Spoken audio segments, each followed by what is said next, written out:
96, we'll see some 98s. That's one of the strongest, powerful fastballs in the league.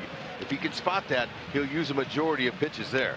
Good curve ball over the top, straight down. The tighter breaking curve is more effective than his slower looping curve. He's got a good changeup that he mixes in, and occasionally he'll throw a cutter this year. A couple of quick pitches that he's picked up on since Cueto's been here, but look, he's been solid. 3 quality starts in his last, and he's kept the ball in the yard all 3 last starts, except one time he gave up a homer. So he's been good at keeping it in the yard. Bill Welke will call the balls and strikes with the crew chief John Hirschbeck at first base, his 33rd year as a big league umpire. John Tumpane is at second, and Joe West in his 38th year as a big league umpire is at third. Mentioned the curveball, HUD. When Ventura pitched Saturday at Boston, he got the win. He struck out 6 in 6 innings. 5 of those strikeouts were with his curveball. And it's deceptive, but it comes out of the same plane as the fastball. So when it has tight break going down, that hitter, it looks like out of his release point, it's going to be a fastball, but then the bottom falls out, and you can't hit it. And his first pitch after a 1 hour 15-minute rain delay, and it's in for a strike to Manny Machado, who hit one of the 5 Baltimore home runs last night. His was the first and tied the game at 2. 1 ball, 1 strike.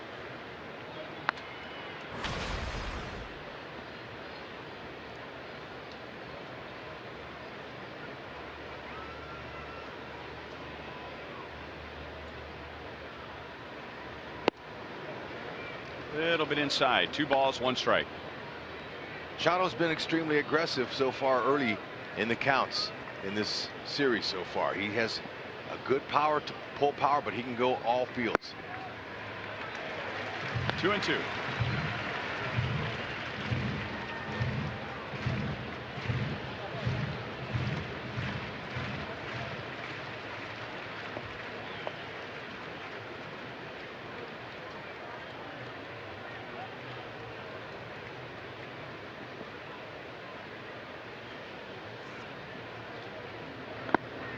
Full count on Machado, who is playing in his 127th game. It's the Orioles' 127th game, so he's been there for all of them. Last year they only got 82 games out of Machado, and then he had to have knee surgery and was not available for the postseason. And he's given the Orioles 26 home runs. Today he will begin the game with a walk.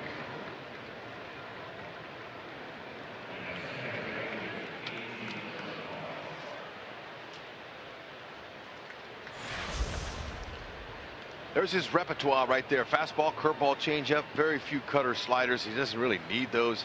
Dave Eiland last year didn't want to see him throw any cutters. They wanted him to establish those 3 pitches, and when they're on, they're tough to square up. Fastball's been the pitch that he throws the most and sometimes makes the most mistakes with, but when he's on the corners and he's up in the zone, for at least when he's ahead in the count, they're hard to square up. Parra pulls the first pitch foul. Sun's even coming out. Like it. Beautiful day. Parra has been the hottest hitter in baseball since the middle of June, if you go by batting average, but the Royals have kept him mostly quiet in this series. Ventura throws a fastball by him. No balls, 2 strikes. The Orioles only scored 5 runs in the first 2 games of the series combined, and then they busted out for 8 last night. So they're hoping for a 4-game split, and the Royals have their sights set on taking 3 out of 4. Yordano Ventura, difficult to steal off of. Machado, he's their leading base stealer with 16. That's the pitch you want to go on if you're going to try. But in Yordano's 312 2/3 innings, only 2 players have ripped a bag off of him. That's pretty impressive. He's quick home with the velocity on his fastball. If Salvi gets a good handle on it, he's to throw the guys out. So we'll see if Machado wants to go.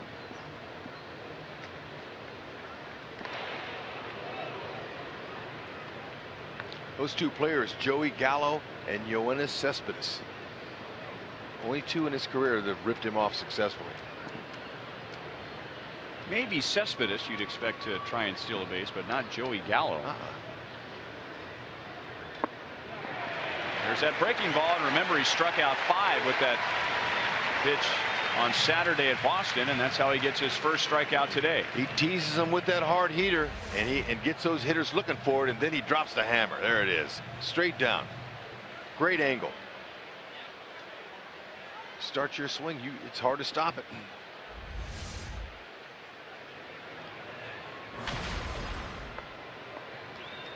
And now Adam Jones. He has 24 home runs, 66 driven in. And like Parra, has done very little in this series with the bat.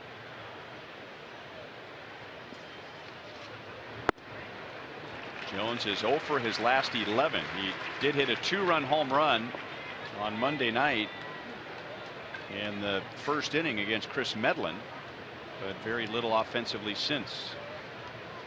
In case you were wondering, Ventura's had guys grounded to 7 double plays.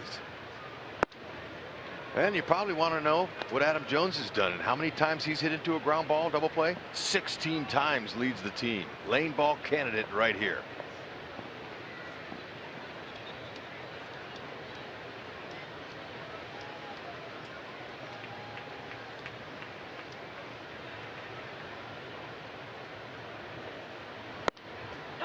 Inside again, 2 balls, 1 strike. Giordano is a bundle of energy. He's very confident, he's aggressive, and he's learned how to pull back and harness. And that's one of the reasons why he's been so successful here in the second half of the season.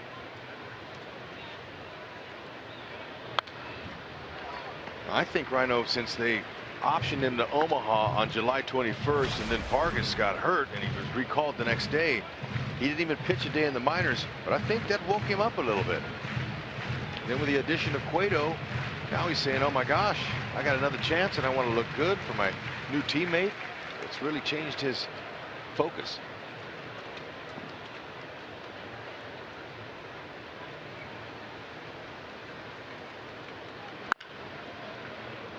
Still 2-2.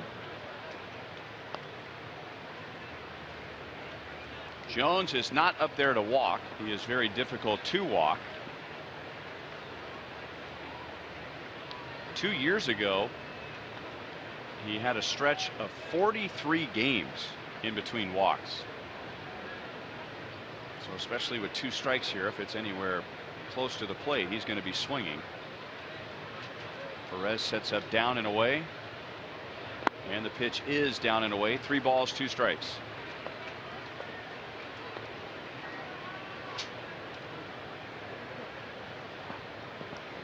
Chris Davis waits on deck, and he had one of the 5 home runs last night.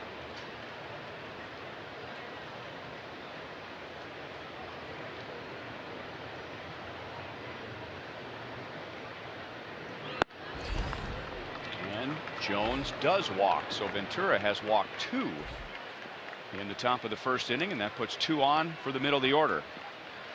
Now, a little bit of overthrowing by Ventura so far early. When you overthrow, shoulder usually comes out, pulls off, arm drags behind, and you leave it up out of the zone. This guy right here is dangerous. So look at how easy that swing looked. Wow, that looked effortless. This guy's got a natural home run stroke, 2nd in the league behind Nelson Cruz in dingers.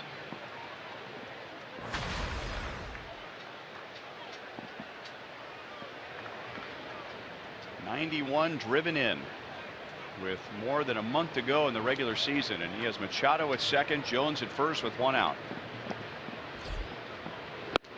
High fastball swung on and miss at 99 miles an hour.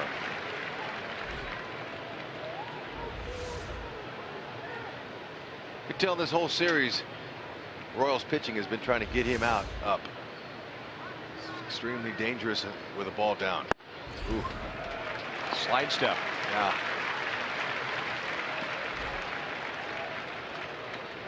100 miles an hour. You got a long swing, that ball's going to be blown by you. Too high. 1-2 on Davis.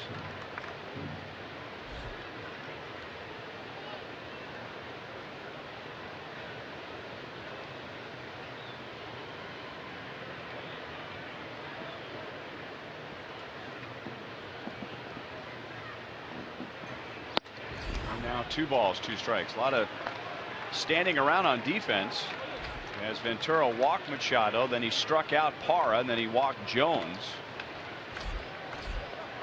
And there was already a lull created after a 1 hour 15-minute rain delay. I can tell he's overthrowing, and if you look at the velocity, there it is. His average fastball when he's pitching to defense is 96 miles an hour. Pitching to that contact. Got another punch out. So walk, strikeout, and now 2 on, 2 out in the first inning.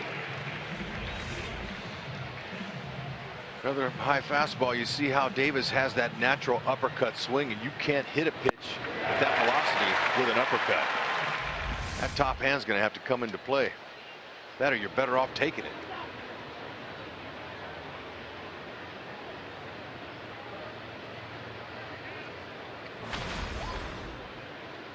And now Matt Wieters, who will serve as the designated hitter. Caleb Joseph will catch today for the Orioles. Machado's at second, Jones is at first. 99 with that fastball, and it's 0-1.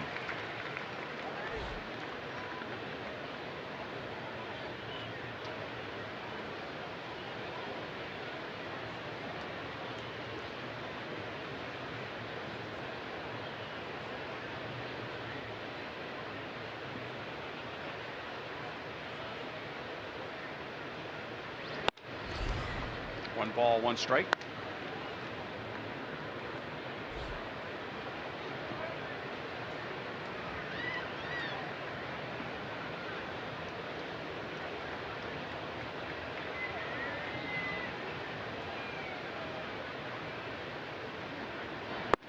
Good breaking ball. This has been discussed many times lately in talking about Ventura this year versus last year. Last year he pitched very well with men on base and with runners in scoring position. It has been a struggle for him this year, but he's pulled that back together in his last 3 starts and gave the Red Sox a bad time with men on Saturday, and that time he tried to speed up his delivery to Wieters, who fouled it away. 6 innings, 1 run against Boston on Saturday. The Red Sox were 0 for 4 with runners in scoring position. And when they had a base runner on against Ventura, base runner or base runners, they were just 2 for 13. And now with 2 on, Ventura gets out of it. So he walks 2 and he strikes out 3.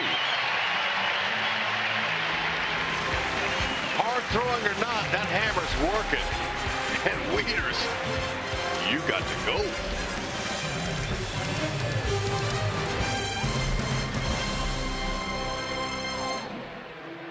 The Royals are 7th in the league in runs scored, but they are among the league leaders when it comes to big offensive games. Only the Blue Jays have had more games with 5 or more runs than the Royals. Ben Zobrist is the DH as Paulo Orlando is in left field. Eric Hosmer is out today, so Kendrys Morales plays at first, and Lorenzo Cain also gets the day off. Gerard Dyson will be in center field against Chris Tillman. Like Yordano Ventura is essentially always pitching out of the stretch. He has a slight modification when he is pitching out of the windup. Nope, he's a good pitcher. He's been pretty hot lately too. See that curveball there? Last 9 starts, 4-1 record. It's been really good. Opponent's average 256, kind of middle of the road. 91 strikeouts, so he's got a little bit of strikeout ability. Machado cuts that ground ball off and takes care of Escobar. Tillman is pitching with the stingiest defense in the American League if you're talking about errors, as the Orioles have only committed 53 all season. Yeah, I know it's a good defense, and also the Orioles lead the majors with 37 outfield assists. Tillman, look what he's done to the running game. He's been good. Quick home. He's got a nice move over to first base. The Royals are second in the league in steals with 83 behind Houston. And there's his pitches. Fastball, curveball, changeup, cutter. Fastball will average about 91, 92. He's got some 94 in the tank. He adds and subtracts with that pitch. Curveball, change. That's what he got Escobar out on, with a changeup.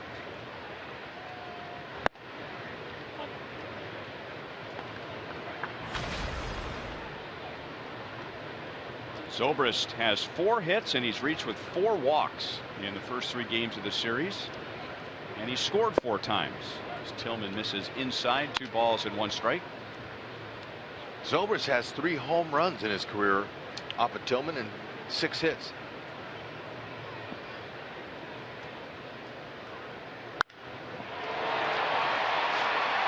Ball is carrying today, and Jones won't get there. And Jones hit the wall hard as the ball bounces up into the crowd. And left fielder Steve Pearce is very concerned. He is trying to get the Orioles training staff out to left center field as quickly as possible, as Adam Jones on a dead sprint did not get the ball, and then he went face first into that wire screen in front of the scoreboard. Richie Bancels, head athletic trainer, getting a lot of work out here on this one here. Watch this now. The ball just keeps carrying. The wind pushing it to left center. Adam Jones tracking it, and then lost his balance and just did a face plant right into that center field, left center field wall. And like you mentioned, Rhino, that's a wire type substance there with a scoreboard behind it. And it can, you can see the wires in the fence. It can be challenging. And I didn't see much give when he hit that fence. No. So lots of times when an outfielder crashes into a wall, he'll put his hands up, and sometimes it's his wrist. Let's see what happens here. To brace the fall. There's his right hand. Let me see. Yep, both hands up. Facial. And he's standing up at least now. Now, it's a good thing that ball bounced over the fence, because Zobrist could have had a triple, maybe more, if it stays in the park.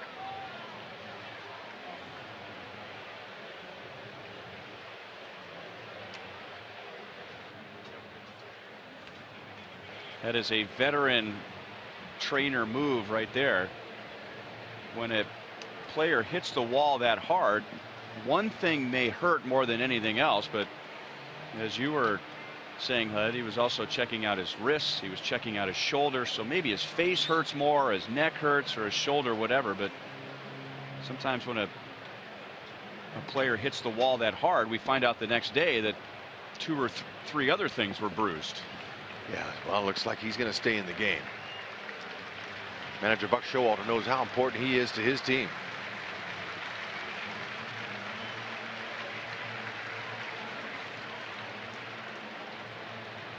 Zobrist continues to rake here at the K. .436 average at home.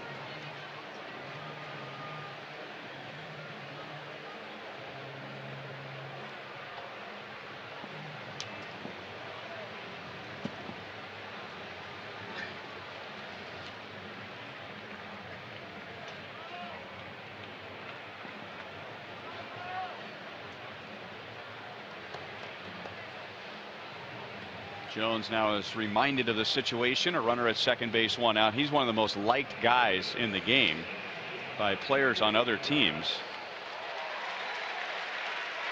So the Royals, while they wouldn't miss Jones being on the bench, and those 4 Gold Gloves on the bench, are relieved, I'm sure, that Jones is all right. So Zobrist at second, 1 out to Kendrys Morales. He bats third today, with Kane getting the day off.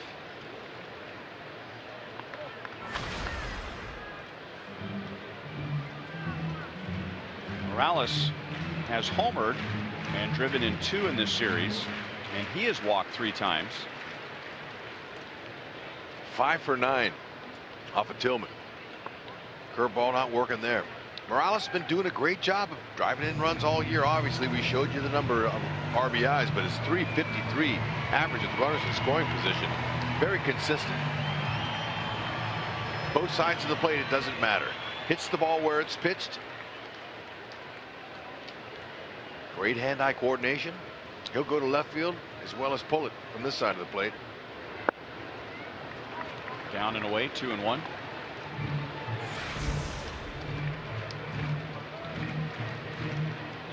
Tied with J.D. Martinez and Jose Bautista for 3rd in the American League. Baltimore's Chris Davis is 2nd, and Josh Donaldson is up over 100. 2-2.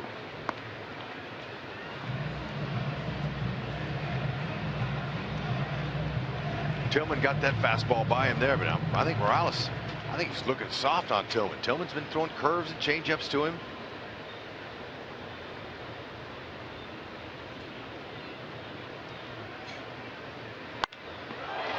Of Tillman, that kept the ball on the infield. Morales is out. Tillman immediately tells the dugout he's fine. Zobrist goes to 3rd, so that saved a run, as there was no Oriole infielder behind Chris Tillman.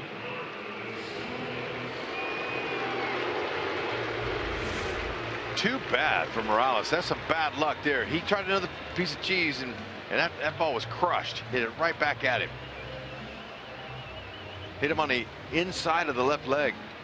He'll have a nice mark there in a couple days. He is a big man, Tillman, 6'5", 210 pounds. And now Mike Moustakas has a 7-game hitting streak. And in those 7 games, 4 home runs, 10 runs driven in. Tillman throws a fastball strike.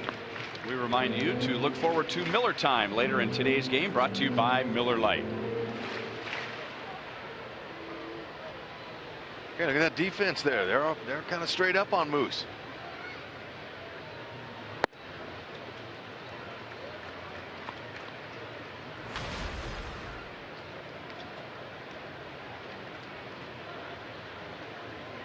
And most of those hits over the streak have been big hits.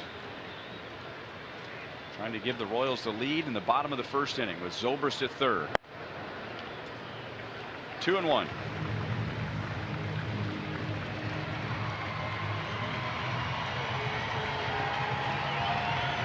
And with Kane and Hosmer out, Moustakas bats cleanup today, the first time this year, and the 28th time in his career. 3-1. Perez is next. That changeup there, or any fastball that's belt high and middle away, just mark it down, a base hit to left field. Moose has been swinging a hot bat, and when you're in a tree like he's in, your eyes recognize those mistakes right away, and you don't miss them. Ooh, good change there. Good spot.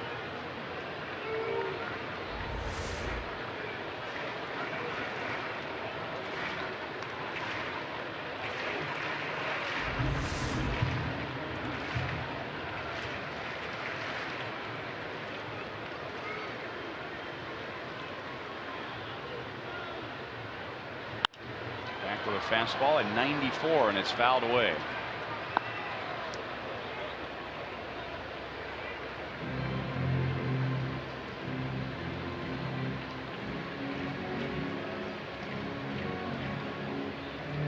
Three and 2. Moose is looking fastball all the way, and looks like Joseph's calling for it.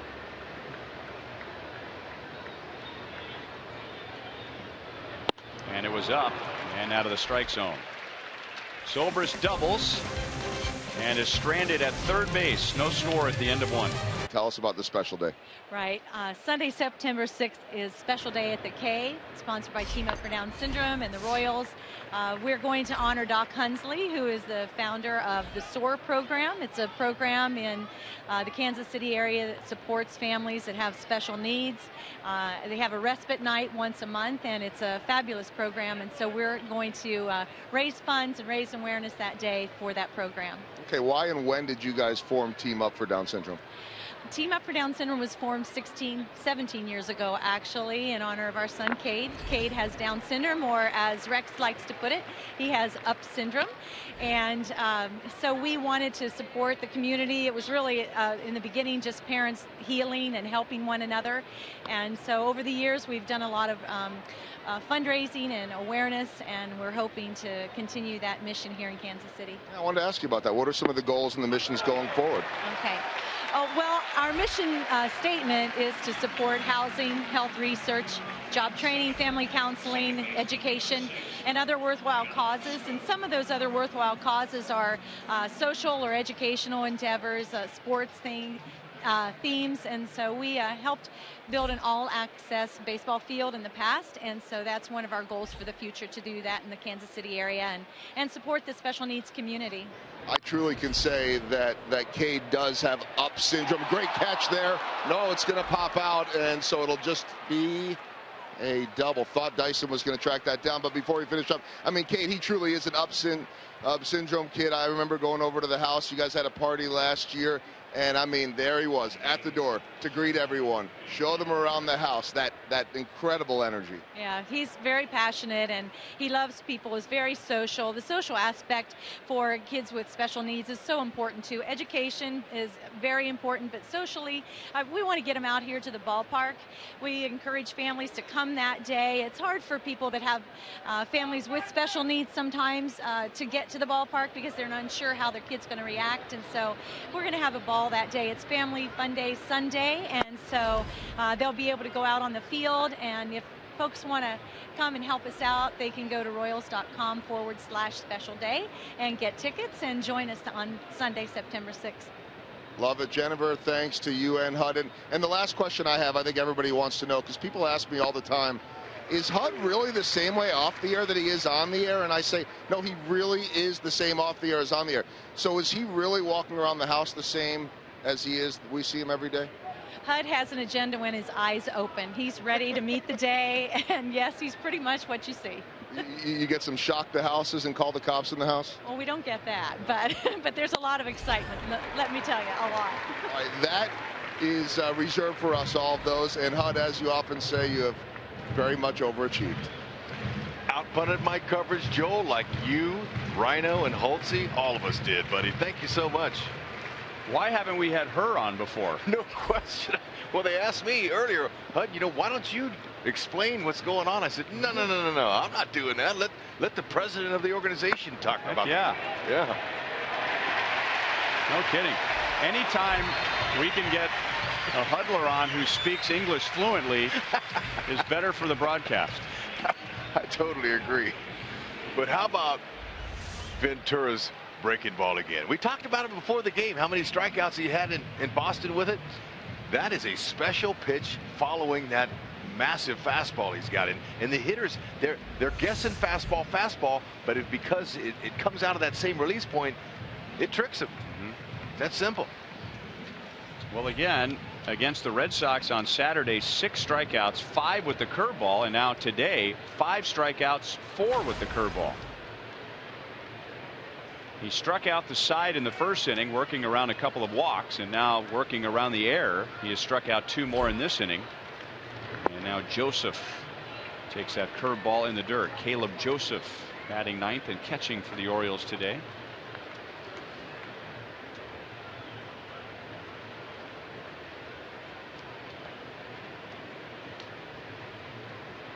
Caleb Joseph is starting to emerge as a possible everyday catcher, although Wieters is kind of easing his way back in from that Tommy John surgery. But Joseph is opening some eyes, not only with his catching ability, and pitchers like throwing to him, it's his bat. He's got a pretty good stroke. 11 homers.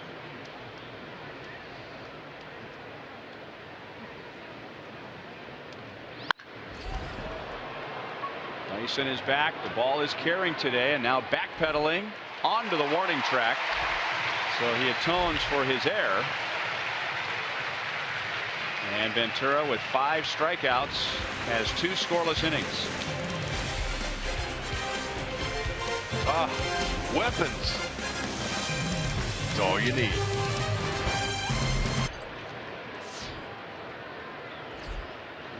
Salvador Perez, after the first pitch, pops it up. Flaherty wants it, and he's got it on the grass. 1 pitch, 1 away for Tillman.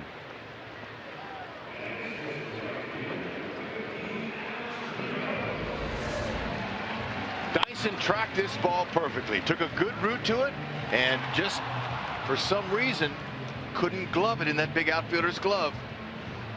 And went off the top fingers of it, and in between, Rusty's looking at that going, what the heck? Fix that. Slap that glove around. Shame on that glove for missing. And probably the most important thing he did there was put a smile on Dyson's face. Exactly. Dyson hasn't gotten a lot of playing time lately, and then in his second inning of a rare start, he makes an error, and Rusty knows that one of his jobs as a coach is to eliminate that negative energy and not let ruin Dyson's day. Lighten the moment.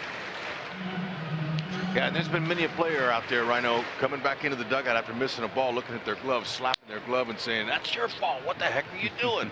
You let me down like that. Aren't we always looking to pass the blame? Royals have 2 hitters with a 7-game hitting streak. We told you about Mike Moustakas in the first inning. Alex Rios has hit in 7 straight. He got the night off last night. Rios has 11 hits in his 7-game streak.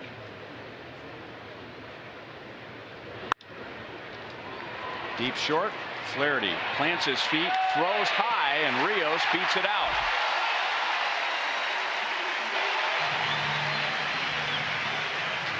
Flaherty has average range and an average arm, and that showed it right there.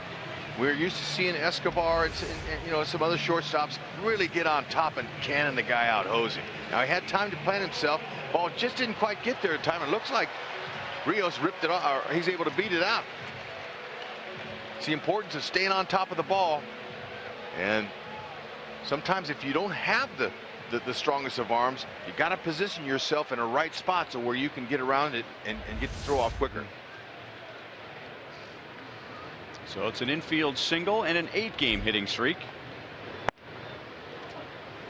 And now Paulo Orlando. So the rare game where Rios and Orlando are both in the lineup.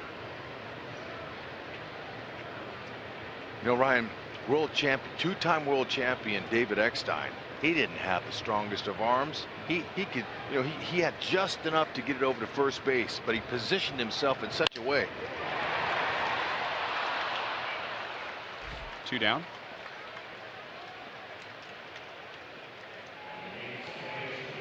No, and truth be told, Omar Vizquel, who won 11 Gold Gloves, didn't have the strongest arm either. It seemed like whether it was a fast runner or a slow runner, it always seemed to be bang bang at first base.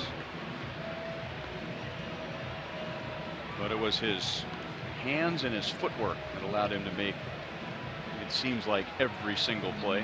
To play those positions, you got to have most of the tools, or you're going to play somewhere else. Escobar says that the best of his tools is his throwing arm.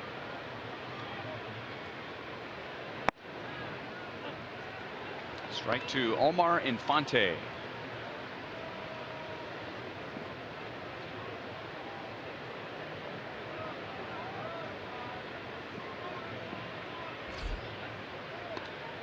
Quick throw over by Tillman.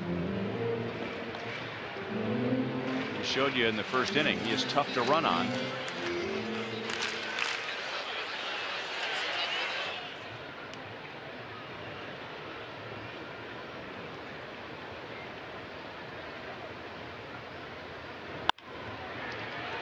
Scope playing right where Infante hit it.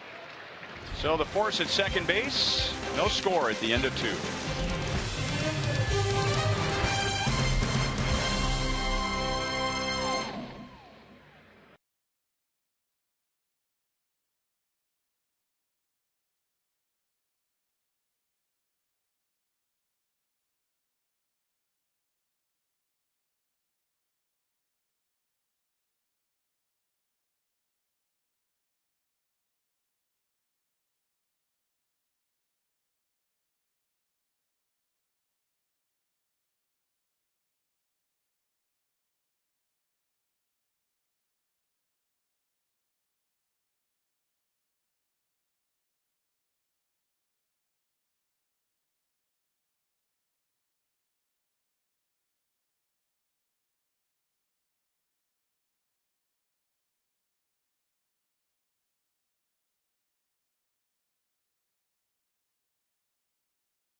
Special events. Manny Machado takes a curveball for a strike. Machado walked in the first inning. Ventura walked 2 and struck out 3 in the first inning, and then struck out 2 more in the second, working around an error. And that is pitch number 40. So the fans love to see the strikeouts. I would imagine Ned Yost and Dave Island would like to see some more contact and get Ventura's pitches per inning down. That'll work. 3 pitches, 6 strikeouts, 5 with the curveball, and 1 down in the 3rd inning. Great execution. It's a field pitch, and obviously, like any other pitch for a guy, certain pitches work, some don't. Machado, you got to go. It's like Ventura got great command with that curveball today.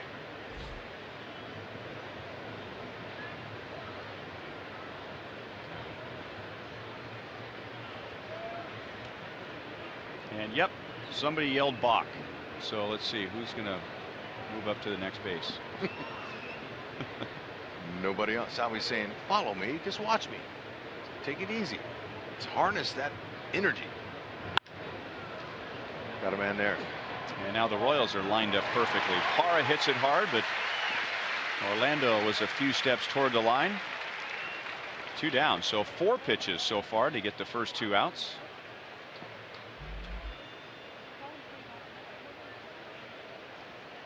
Bill Welke and Salvador Perez are having a little chat. And now we have a pinch hitter. So Adam Jones, who ran face first into the fence in left center field in the first inning and was able to finish that inning and finish the next inning defensively. Maybe the adrenaline after the collision has worn off and something stings more now than it did then. Jones is done for the day. You know, like you mentioned earlier, lots of times it can be a shoulder, a hand, or anything that crashed into that wall. Hopefully he's all right, good to go. They head on to Texas from here.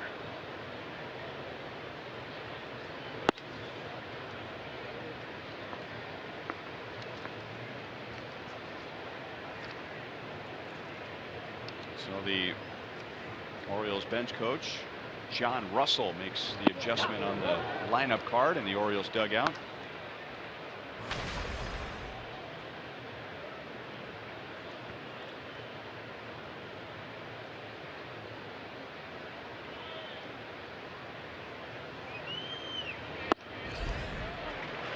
Two and two.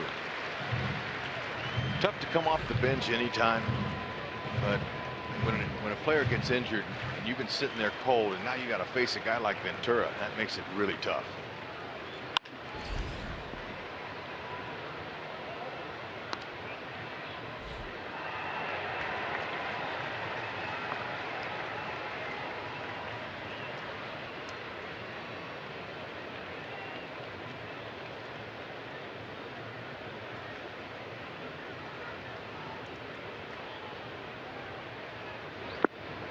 Three and two on Giannis,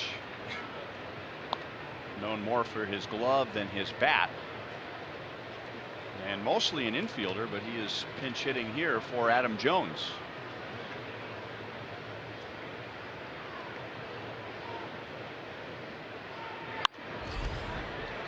Still 3-2. You know, September is not quite here yet, and that's when teams can load up their rosters with call-ups. They have plenty of reserves, but right now Showalter having to go to Giannis to see if he can play a little center field. And he's doing a good job here. Look, if he makes it out, he's already expended a ton of pitches here.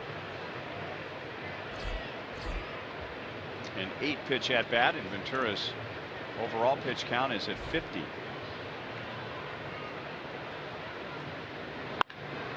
And he gets a base hit to left field, jumping on a high fastball.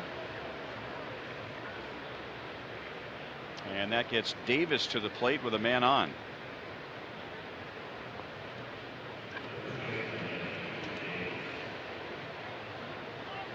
Stepped up cold off the bench on the 9th pitch. Got him a knock. I feel good about that. First Orioles hit.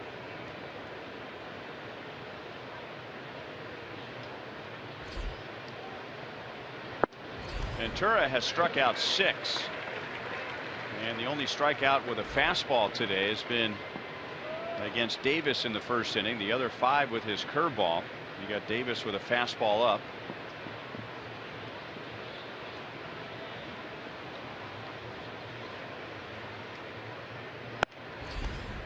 Up and away, 1 ball, 1 strike.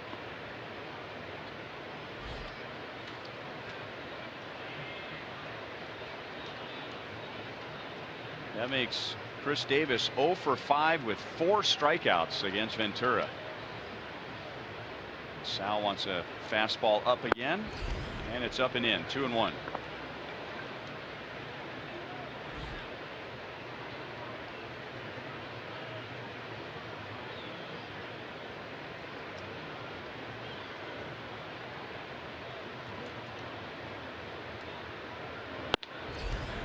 Now 3 balls, 1 strike. Well, just like we were talking the last at bat, you know, you're better off taking those pitches if you can't hit it and that's not in your zone area, and that's what he's doing here now. He's saying, all right, I know he's going to throw me some high fastballs, and I'm going to make him throw me a strike.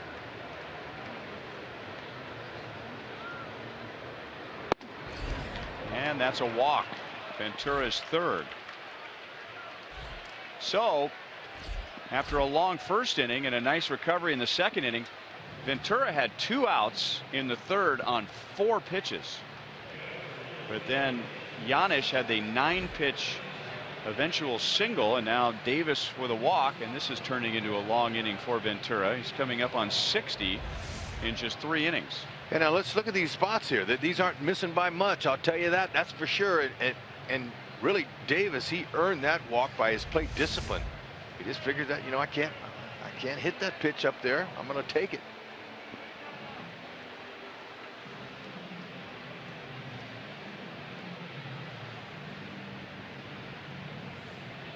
'58th walk.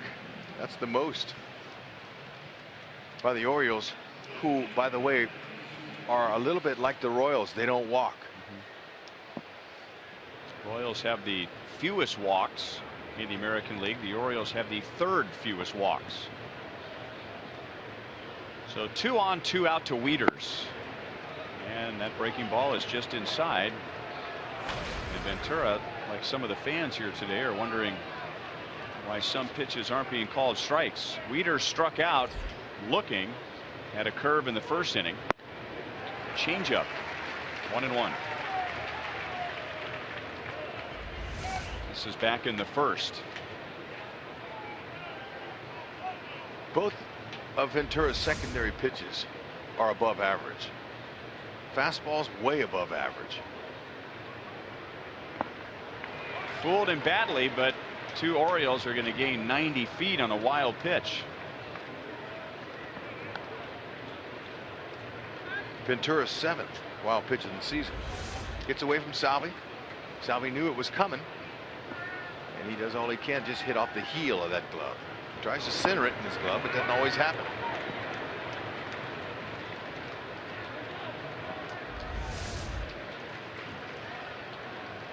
Wieters with a good chance. He wants to shorten up his swing right here. Shorten it up, put it in play is what he wants. Never does. That was a good stroke right there. Just wants to kind of, it's a big point for the Orioles here to get on the board. Now it could be hammer time coming up. That high fastball, and with Ventura's good curve working, that's a setup pitch. When you're ahead in the count, you can set hitters up.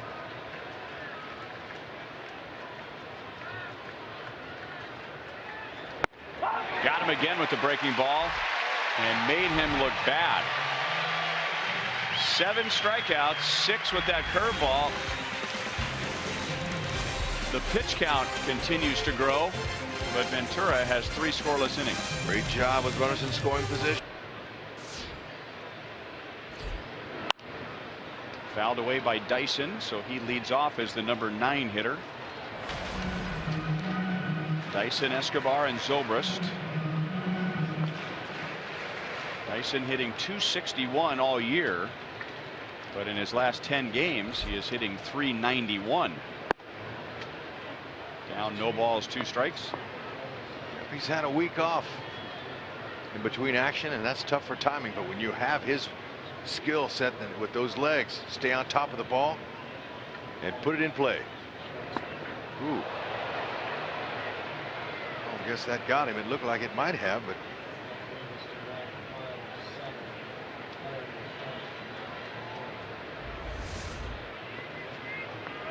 this curveball, see if it got his big toe. Nope.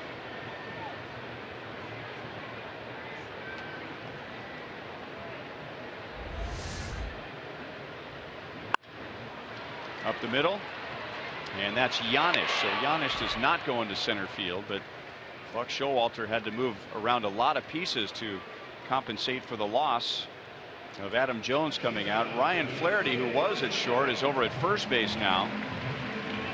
Parra, who was in right, goes to center, and Chris Davis, who was at first base, he goes out to right field.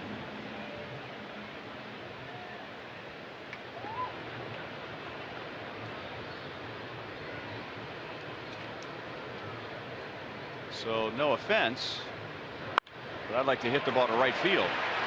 Base hit center field. Escobar is on with 1 out.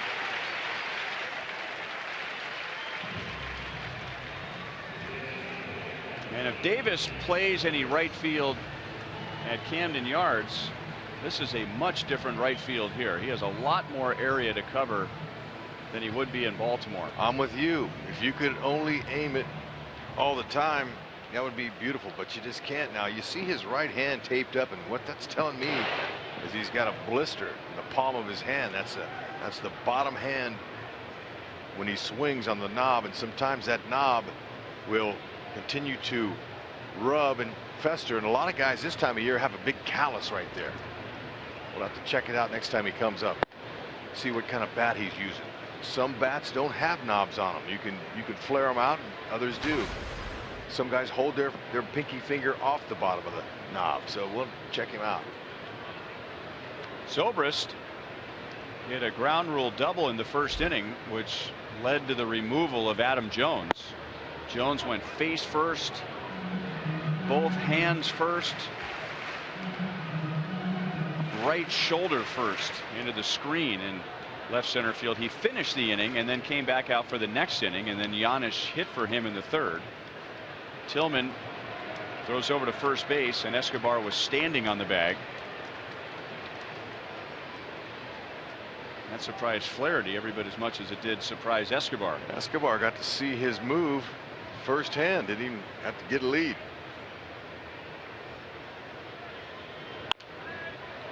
Out to Scope.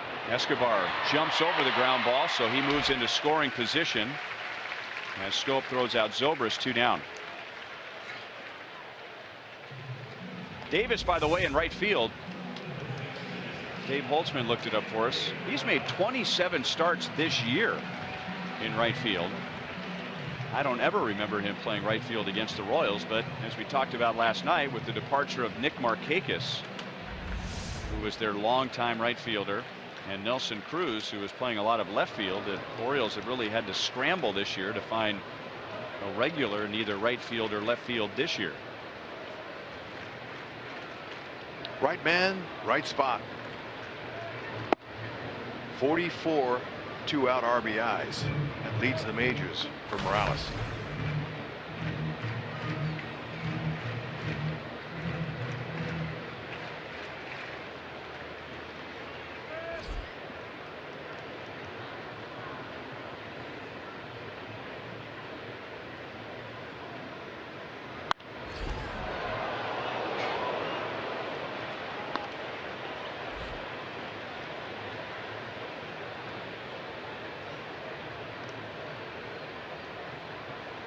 It appears that everybody is all right.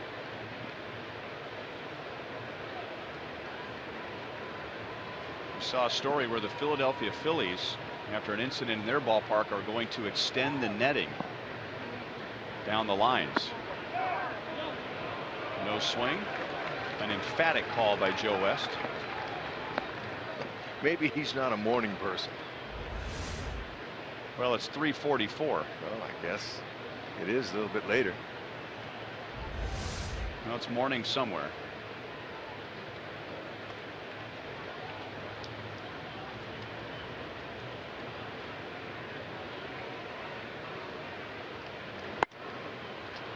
Two and two. Okay, again, like Ventura, when you get ahead, he's setting hitters up. He does that high fastball, means usually a breaking ball's coming behind it.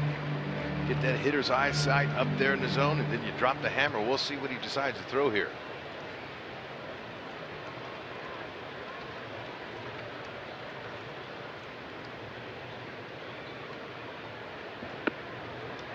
Full count. Moustakas will be next.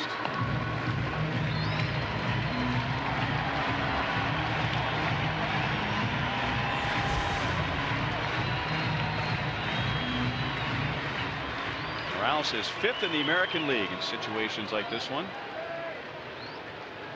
And as Hud pointed out, the best in the major leagues with runners in scoring position and 2 outs. Out to Scope, and this time Tillman gets Morales. 1 hit, 1 left, no score at the end of 3. Play Omaha that he will not return until September, but a week from today we will be in September, so who knows. There's a big head. Of course, Alex does not have one, but the fans do. And you know, I love the caricature of the new t-shirt of that, of Alex's shirt. He's got him blowing a bubble, got a glove on top of his head. I want one of those.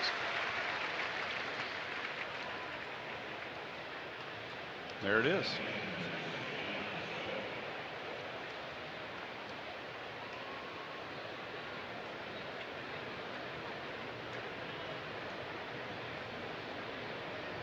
So Gordo Nation in full effect today, even with Alex with the Omaha Storm Chasers. 1 down to Jonathan Scope. He reached on an error by Dyson in center field in the 2nd inning, which did not turn into a run. In fact, Scope went to 2nd on the play, never advanced to 3rd. It's been a very good day for Ventura's curveball. Actually, the last 2 games he's had a really good curveball, and it's 0-2 on Scope. The only thing is the pitch count. They've been making him work. Got another strikeout. So that is 8 for Ventura and 7 with that pitch.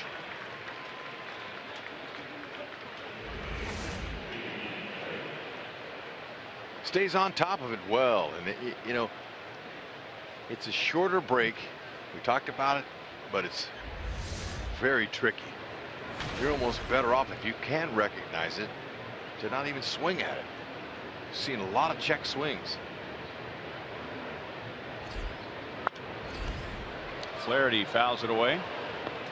No ground ball outs yet for Ventura, so he has only required the work of Salvador Perez and his outfield.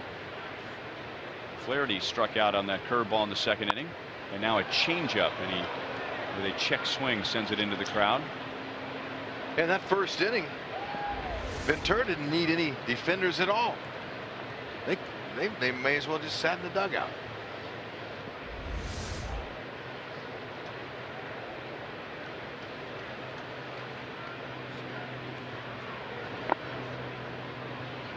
1-2 on Flaherty.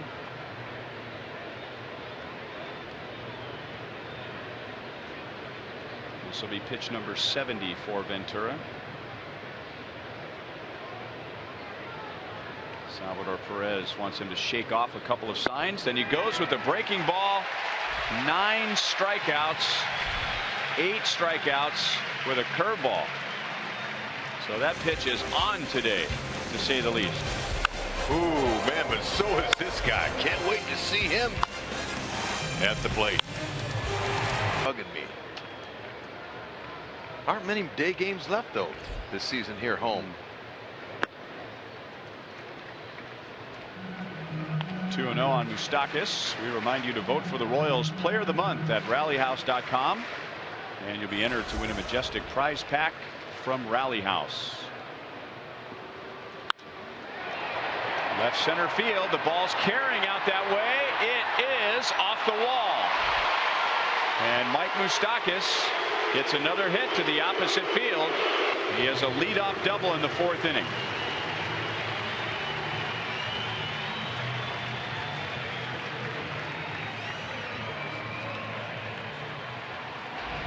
Moustakas, obviously the adjustments he's made have been great, not just for himself but for the team. He's waiting longer, he's thinking less, and he's using more hands. Standing straight up, he's able to deposit that ball off the left center field wall, a lot like the first hit of the year Moose got. It was an opposite field homer. The first time in his career Moose went opposite field, and when he got that first hit of the year, that homer, I knew Moose was going to be special this year. Sometimes that magic happens. Let's take a look at it. Let's look back. There it was, similar. Sam Abramson, thank you so much for going back and finding that shot. Moose's first career opposite field shot, especially here at the K. You really got to hit it. Shot just foul. 1-1 on Salvador Perez.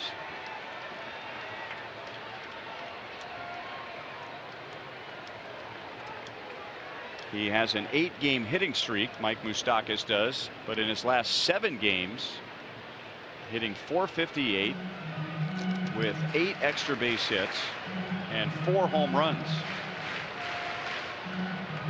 Getting his average back up to .280.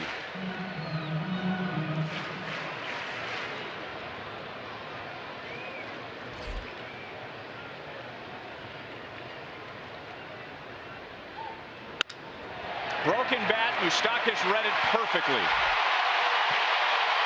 Salvador Perez drives in his 55th. And the Royals lead 1-0 in the 4th inning.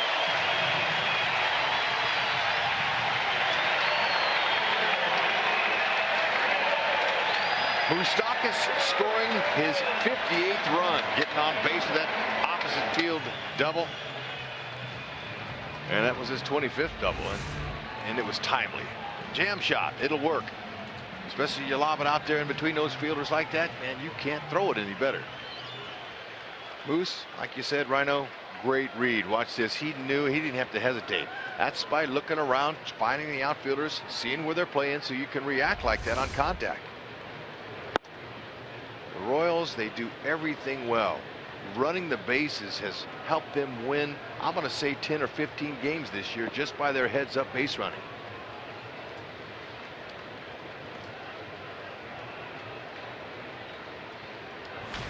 Alex Rios also has an 8-game hitting streak like Moustakas. He extended that with an infield single in the 2nd inning.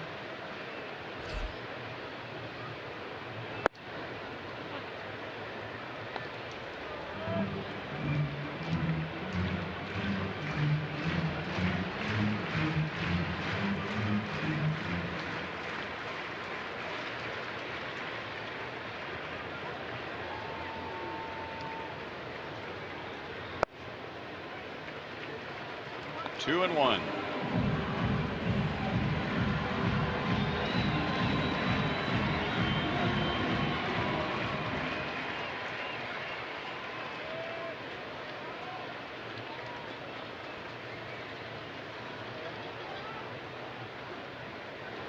Changeup, and Rios was on it. That is all the way to the fence. Perez will be held at third. Rios has a double, and the Royals open the fourth inning with 3 straight hits. Nice. And that smile for Rios has something to do, I'm sure, with hearing an ovation he hasn't heard here in a while. Yeah, well, look, it's nice to see him smile, especially when you hit a ball cleanly like that. Changeup. He was successful with this pitch last inning on Morales, a 3-2 count, and he executed it well, but that one just kind of floated out over the middle, right in the meat of his bat. Yeah, nobody out. Runners at second and third.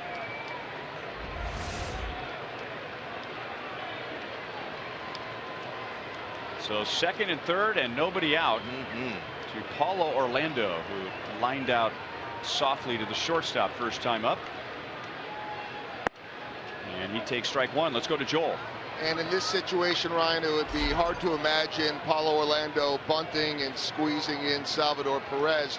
But he's been working a lot with Rusty Kuntz on his bunting, 15-20 minutes at a time, a couple of games a series. The reason for it is this: they work on it in AAA, but he's more of a middle of the lineup type of hitter, different role when he gets back up to the big leagues. They've laid the foundation there for him in the minor leagues, but he gets up here to the big leagues, oftentimes lower in the lineup, a different role, and they want to make sure that he's up to speed, up to game speed with that. They're putting in a lot of work. And Joel, when you're not an everyday player, your work ethic has to be at a top level. You got to work every day to stay sharp, so when you get in there, you can produce. Well, it's the dilemma of every organization. You have a young player who profiles to be a 3, 4, 5 hitter in the big leagues, so you treat him as such in the minor leagues. But when they first get called up, they're probably a 6, 7, or 8 hitter, and might be asked to bunt or hit and run or do some things that they didn't do a lot of in the minor leagues, but that's what's needed at this level. 2-2. Now he's trying to, he pulled off of that one. He wants to stay in the middle part of the field if he can. Now with 2 strikes, you're going to do anything you can to make some contact, but really with the infield drawn in, not all the way, but they're in a little bit closer, you want to try to stay short with your swing here and just make some contact with 2 strikes.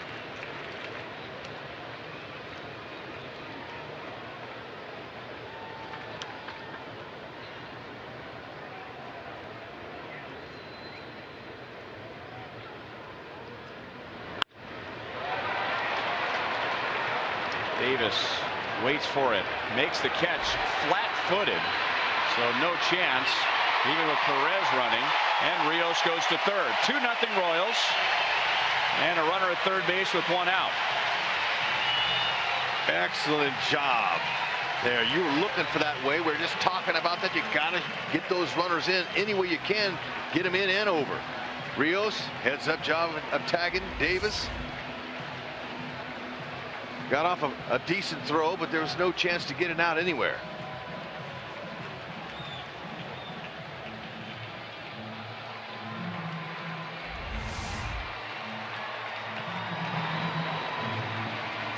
Now the Orioles will bring the infield in a little closer as Rios runs better than Perez, and Infante will try and get him home.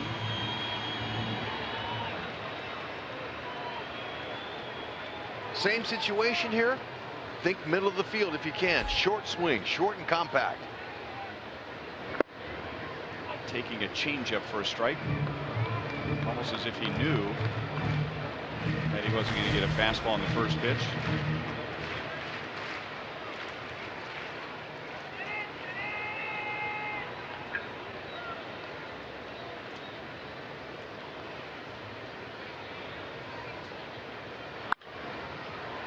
A more hittable pitch. And now it's 0-2. How has Infante done with a runner at third base and less than 2 outs? A little better than the league average.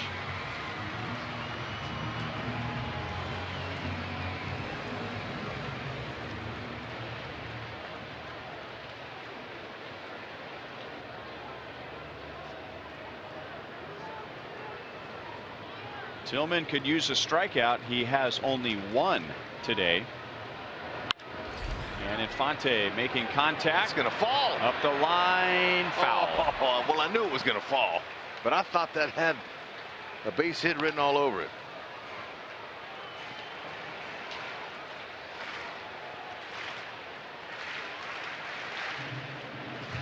Gravity plays a huge part of this game, doesn't it, Ryan? Especially with the help of the moon. Well, you know what? We're close to a full moon now.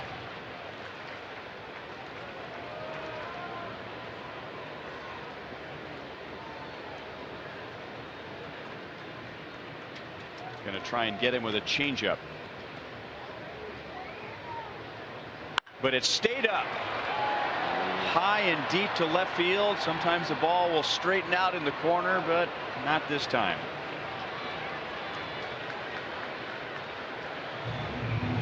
Rhino, how are we going to be able to see the moon in the next 3 days indoors at the Tropicana Arena baseball field? Well, I don't know about you, but I'm not sleeping at the stadium. So when the game's over, I might go outside and then I can see the sky. You mean the moon glistening over the Tampa Bay there in St. Pete? Or something like that. It's going to be beautiful, but the pace of this game, I don't know if we'll ever get there. Infante battling. He's looking for anything out over that plate, put in play and keep this rally going. And they're doing it with less than 2 outs. Ground ball to third and right to Machado. So Infante does not get Rios in, and now the Royals need a hit with 2 outs. This team is so good with Alex Gordon. But with Alex Gordon not in the lineup because of his injury, the team has stepped up. I mean to tell you, that's what you do when you lose a superstar. Jarrod Dyson stepping into the batter's box. He was the first to play out there in left field, and man, did he respond. Let's check it out. This was special. That ball was driven well, and he just loads up and gets a double play. How about that? That brought the crowd out of their seat and gave Dyson some energy to continue his pursuit of replacing a great. That's what you look for. Has it been 45 games already? Wow. There are times when the baseball season seems like forever, and then there are times you blink your eyes and 45 games go by. But gosh, could you imagine the Royals dreaming of being 13 games above 500 without Alex Gordon? That's what's happened. Curveball's a little bit outside. Dyson trying to get Rios in from third. Tillman allowed a double to Moustakas, a single to Perez that scored Moustakas, a double to Rios, and a sac fly to Orlando. The Royals have scored their 2 runs in this inning, and now it's 2-1 on Dyson.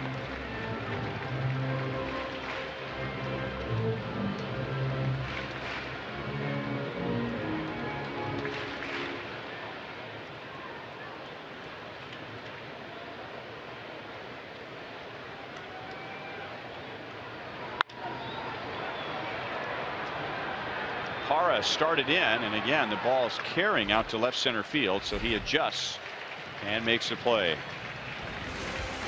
Mike Moustakas stretches his hitting streak to 8 games of the leadoff double. Salvador Perez drives Moustakas home, and then Sal scores on a sac fly. Europe has struck out 15, 13 of those with his curveball. And now fastball is high to Caleb Joseph.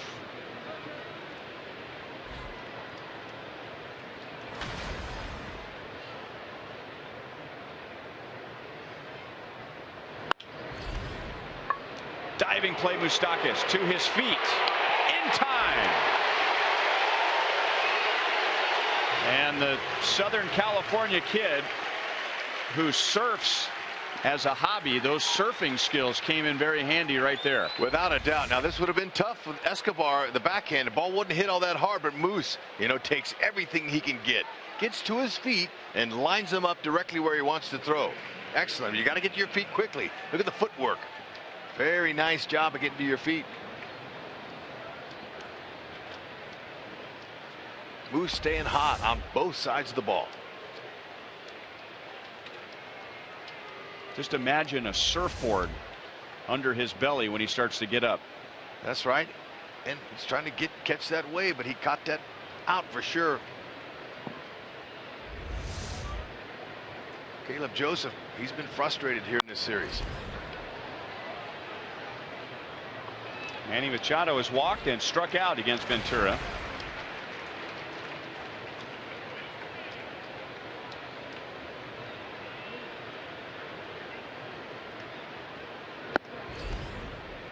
One ball and one strike.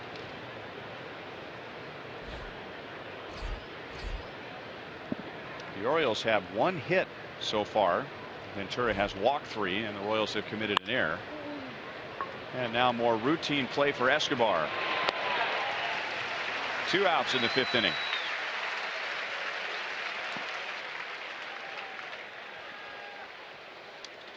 Time for a Mazda.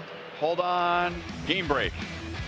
Let's go to Arlington, Texas. Delino DeShields Jr. hits it through the right side. And after the ball gets by Bautista, a run scores, and now Texas in the 8th inning lead 8-1, and DeShields circles the bases.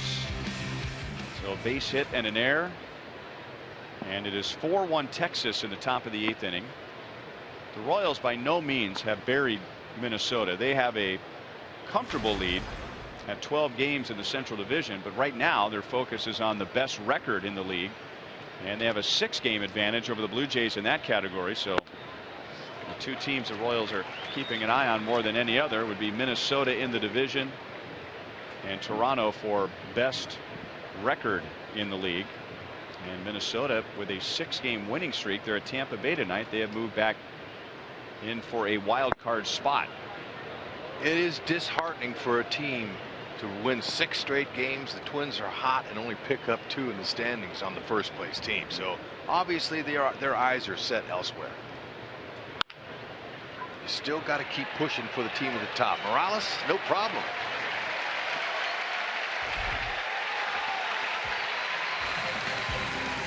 Three up, 3 down, all ground ball outs for Yordano Ventura.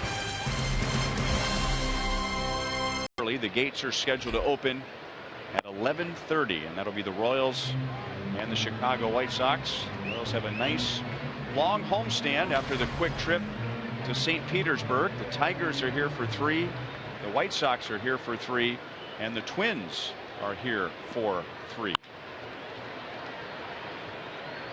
Davis is back in right field. He'll take care of Escobar. Esky is 1 for 3. It's hard to believe after the Royals come back from St. Petersburg, we will be down to 2 homestands and 2 road trips, and then that's it for the regular season. Here's our good buddy Bob Davis, longtime Royals broadcaster, visiting with Art Stewart upstairs, and an even longer time voice of the KU Jayhawks, spending a day at the ballpark, sharing a story or 2, a joke or 2. Well, you know, my feelings are hurt a little because he hasn't made an appearance up here. You know, I didn't know he was in the house. I was hoping he would come by and say hi. Come on, Bob, I need to hear the latest new jokes and good ones.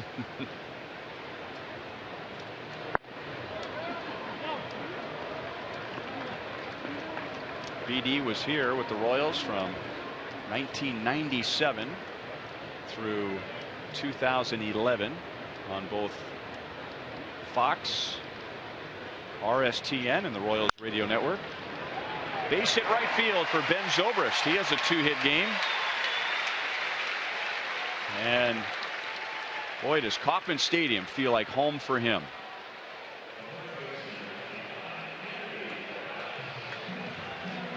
He just continues to pile up the hits at home. He is hitting over .430 as a Royal at Kauffman Stadium. And you know, he's a hitter that's comfortable wearing sunglasses, and there's no looking across the bridge of your nose with his stance.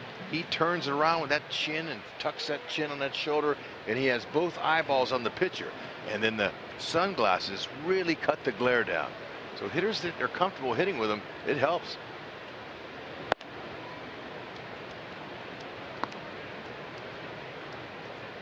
Morales is grounded out twice.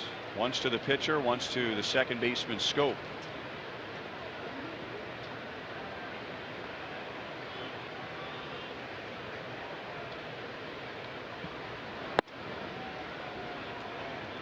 Two-0. Okay, here's the chin tuck. Now, see, look, he's looking right at that pitcher with both eyes. He says that maybe it looks a little pronounced, but look, I'm just trying to get both eyeballs on him. He does it from the right side as well.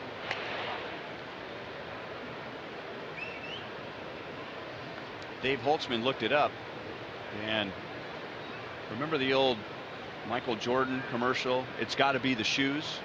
Yep. Well, if you're wondering if it's got to be the uniform for Zobrist hitting so well here at Kauffman Stadium, that is not true, because as a member of the Rays and as a member of the A's, he hit .321 here at Kauffman Stadium, so he's always hit well here. And now with what he's done with the Royals, he hits .360 at Kauffman Stadium.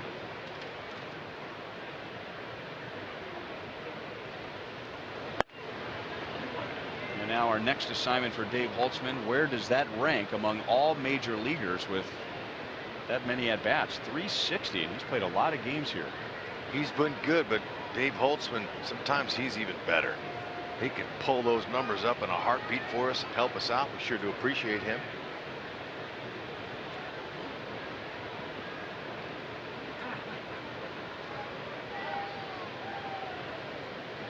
Slight breeze blowing here today. It was blowing all over the place earlier. There's Holtzy. There you go, Holtzy. How much did you pay HUD to say that? He's writing the answer right now. He's already.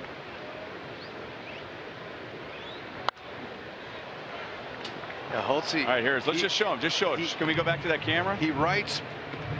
We ask him to look something up, and he has a whiteboard. Okay, so there's the answer. Ben Zobrist has 120 or more at bats here, right? So with that many at bats, .360 is the 5th highest all time. Not just current players, right, Holtzy? All time here at Kauffman Stadium. That away, Holtzy. He does actually talk too. Yeah. Oh boy, does he.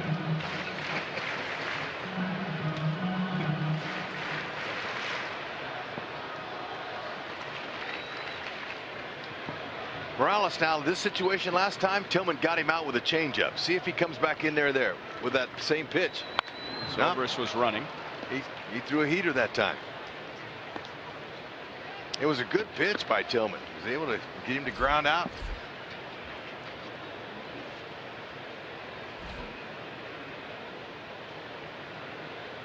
Yeah, I've talked about that wind. It's got a nice little breeze going to left center, left field.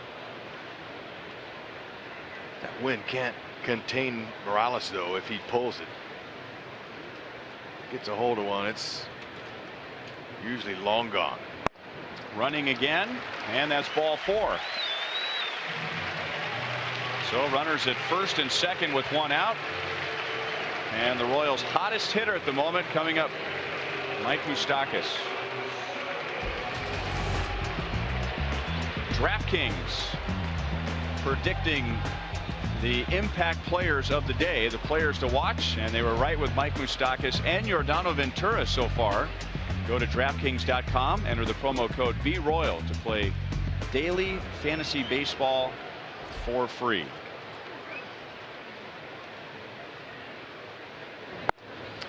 You know, Moose wouldn't tell me this, but I could tell when they moved him down to the 6th hole, you know, it kind of like was a punch in the gut, although it wasn't meant to punch him in the gut or take his wind out.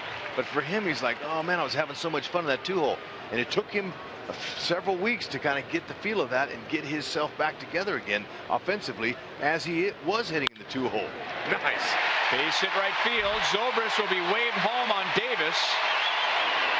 He will score. Morales goes to third. Another multi-hit game for Mike Moustakas. And the Royals lead 3-0. You better believe he's loose, and it's great to see the crowd behind Moustakas with all the signs. And you know what? Like I said, the park ranger, he's sick of me calling for him. He said, let the moose run. He is doing the job. I'm telling you. And that changeup there was not where he wanted it. It left a little bit over the plate, and you cannot get a hot hitter out with anything out over the plate. Hitting like he was earlier in the season, finding the holes, getting the job done. And for Moustakas, that is 35 multi-hit games this year. He didn't have half of those last year. He only had 17. We still have over a month to go. You know, you just got to credit his work ethic, the fact that he's worked so hard working on that opposite field swing. He knows it's all there. But eliminating the mechanical thinking part of the game has really helped you.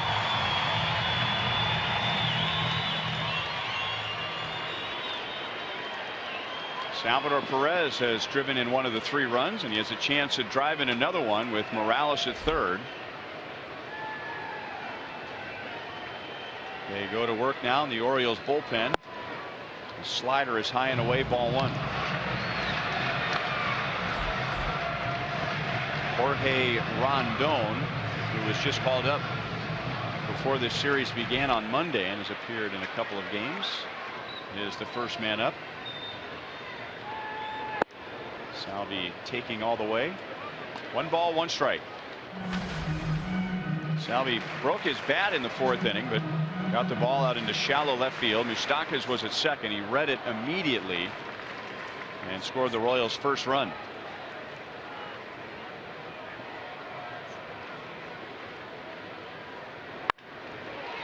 Up the middle, diving play, out at second, and the Orioles save a run with a dazzling double play. Giannis, who is only in the game because Adam Jones was injured, starts an inning-ending double play, and the Royals get 1 in the 5th inning. But not before Moustakas. Today he's allowed 1 hit in 5 innings. He'll give way to Edinson Volquez tomorrow, Chris Medlin Saturday, Danny Duffy Sunday for that Royals-Rays series. Ventura's next pitch will be number 80, so he's really cleaned up his pitch count over the past 2 innings. How many times do you see it happen? Guy makes a great play for the final out of 1 inning and leads off the next one. Every day.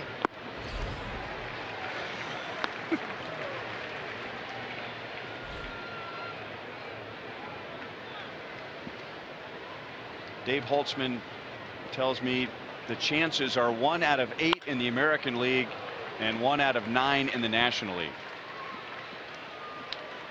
And Giannis, who singled in the 3rd inning against Ventura, has a leadoff single in the 6th. That's because the DH cannot make a good defensive play in the prior inning. Well, that's almost every day. If you're on the road and want to keep close to the Royals, well, subscribe to MLB.TV Premium for live or on demand on over 400 devices. Real-time highlights, live look-ins, pitch tracking, and more. Blackout and other restrictions apply. Visit MLB.TV for details. Chris Davis continues to have trouble with Yordano Ventura's fastball. Yordano struck him out in the 1st inning with that pitch, and then Davis walked in the 3rd. A little bit inside. Ventura now at 84 pitches and still throwing 99 miles an hour.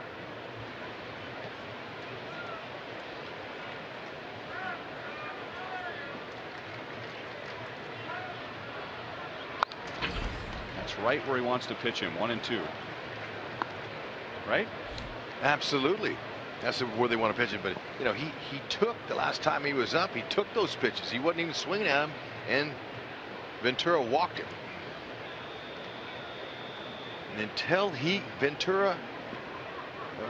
Davis can hit that pitch, Ventura's going to stay there until he shows Ventura he can handle that pitch. See Salvi's target right about the belt. You know, Davis is interesting because this isn't a hard rule, but generally speaking, a hitter that holds his hands high is usually a good high ball hitter, and vice versa, a hitter that holds his hands low usually has difficulty hitting the ball that's up. But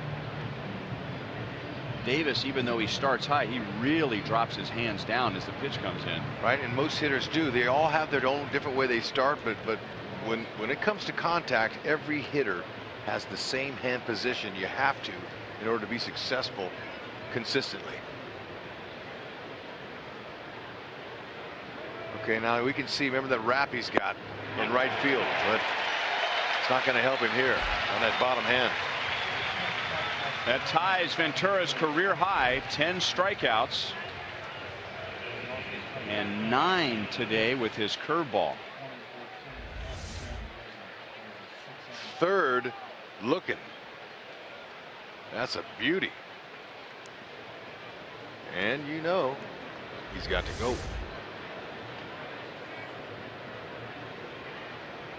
Matt Wieters knows all about that curveball. Ventura has struck him out twice, once looking and once swinging at that pitch.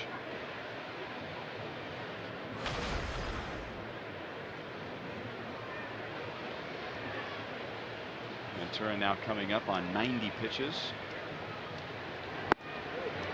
Wieters is just not seeing that pitch. 1 ball, 1 strike. New coach Haber, Franklin Morales, just beginning their warm-up routines. Hey, Hochevar almost threw that ball right in your living room.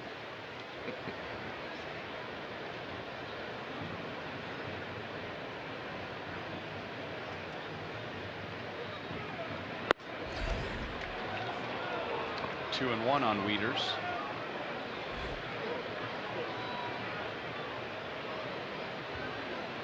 Looks like Salvi's just sitting in a rocking chair back there, just rocking back and forth.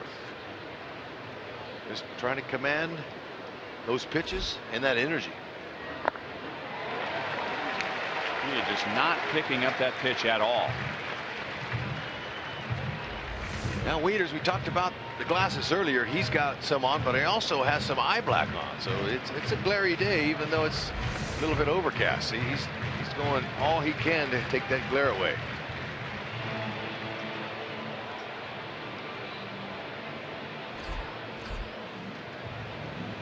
Two long innings. And not that Ventura has bad breath. He's holding that glove there to not let anybody see what he's saying. No lip reading. See a lot more of that in the modern day now, because there's so many camera angles and so many shots that hitters, they can see that. Not just on TV, but and he got him thinking about the breaking ball and strikes him out with a fastball, and that's a new career high. 11 strikeouts for Yordano Ventura. Woo, he's pitching like an ace today. That's 11 strikeouts, most since James Shields had 12 on April in 2014. That's impressive. Look at that heater. And Salvi going to the mound, that messed up Wieters. He didn't know what to look for, and they snuck a piece of cheese right by him. Boy, that's when you know that a pitcher is in a hitter's head. I mean, all day Matt Wieters has been waiting for that pitch. And when it comes, he doesn't pull the trigger. I agree with you, ma'am.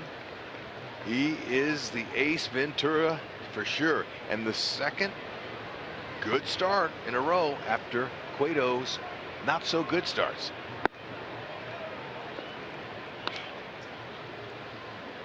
Pierce has struck out and flied to right.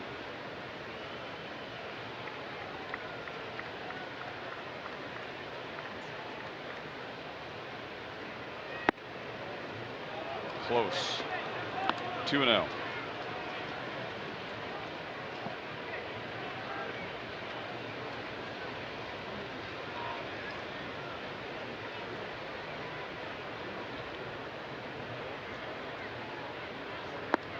And now 3 balls, no strikes. We'll see But at 95 pitches, and with Hochevar and Morales getting hot in describing their intensity of perhaps coming into this game, this is most likely Ventura's last inning. 3-1. Ned Yost does not like to get a reliever hot and not bring him into the game. Yeah, set him down for another half inning. That's a long wait. You know, Holland, that happened to him in Cincinnati when they had the rain delay and then they had the up and down game. It messed him up a little bit. He had to get up 2 or 3 different times.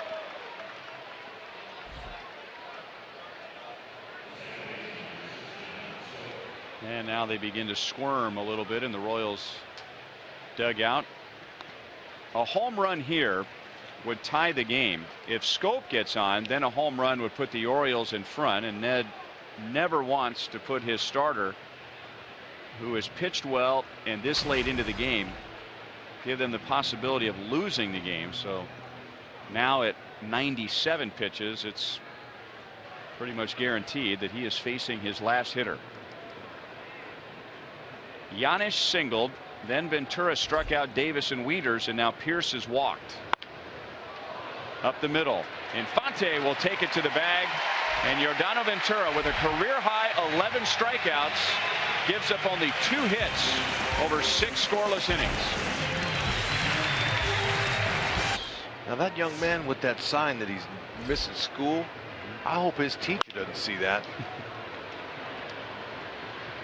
Machado throws out Rios, who has a 2-hit game. So 1 pitch, 1 out for Tillman. Now Paulo Orlando in our Sonic Slam inning. Our contestant is Nicky Smith from Ottawa. If the Royals hit a home run in this inning, Nicky wins $300. If the Royals hit a grand slam out of the park, Nicky wins $25,000 from Sonic and the Royals.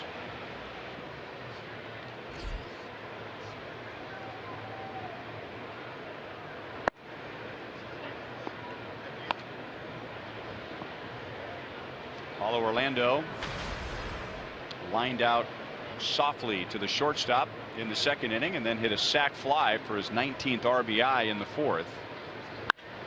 Paulo Orlando hits it to Orlando.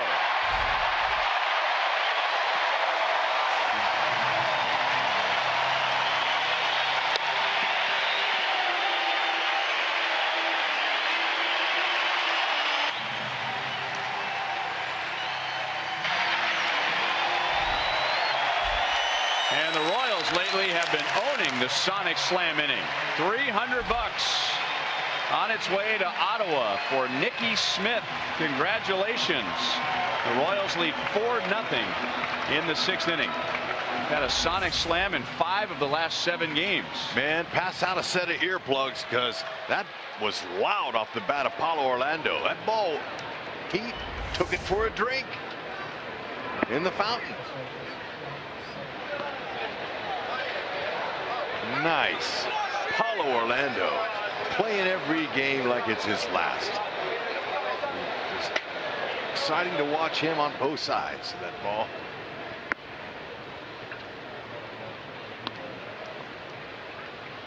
Infante is 0 for 2.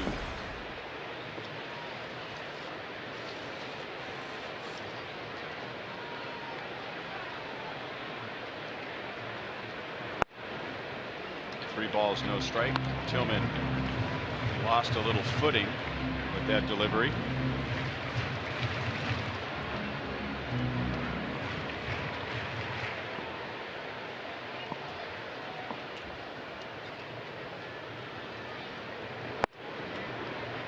Three and one.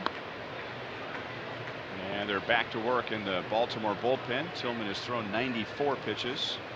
The Royals have scored in 3 straight innings. 2 in the 4th, 1 in the 5th, 1 here in the 6th.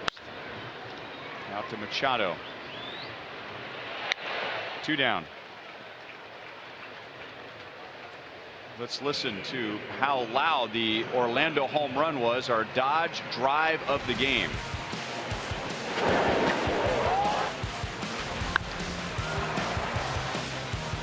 I think he had a pretty good idea that that ball was gone.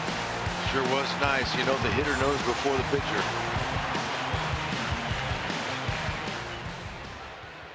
That's a great feel, Ryan, and you barely feel it.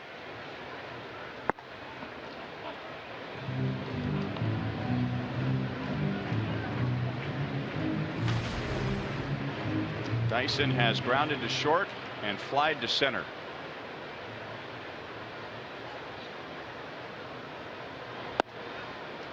Oh, and 2.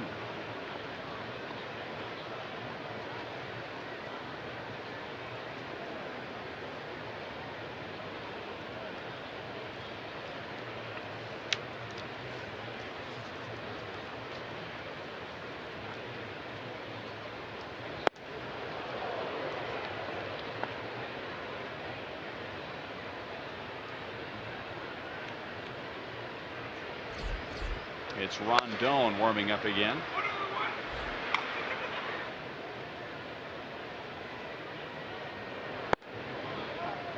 Two and 2 on Dyson. Lorenzo Cain and Eric Hosmer got the day off. And now it's Herrera getting ready for the 7th inning. Hochevar and Morales were warming up behind Ventura in the 6th. Line to left, but the Orioles were playing shallow. And that's the inning. Paulo Orlando with his 5th home run of the year. So Yordano Ventura gets 4 runs of support as he hands the ball off to the bullpen.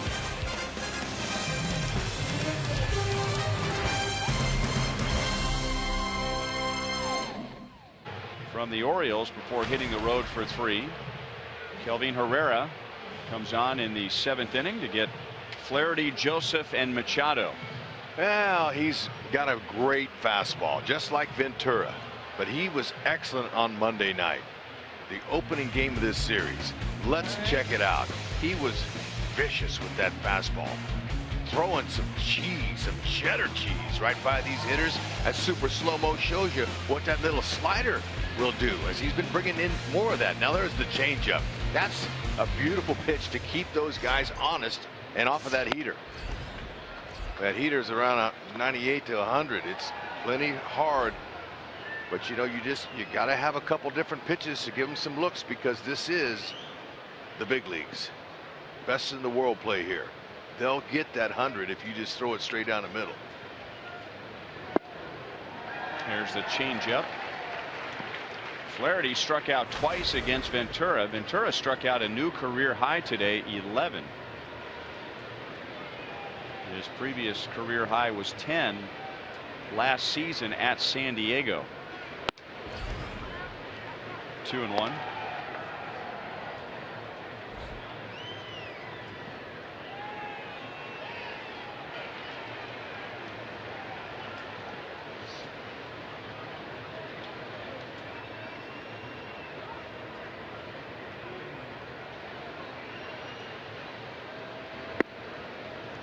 Another changeup. Sal tried to pull it into the strike zone. Herrera wonders why it wasn't called a strike, and it's 3-1. Pretty good spot, though. If you're going to miss down there with that pitch.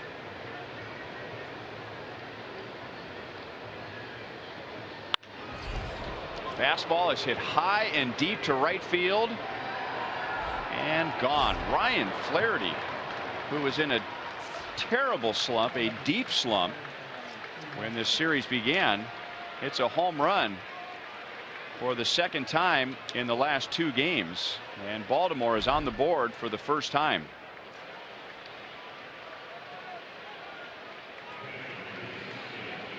In Herrera's career, that's just the 2nd earned run that the Orioles have ever gotten off of him in 13 2/3 innings. And we just got through talking about it. You leave the fastball out over the middle of the plate, it can get hit hard here.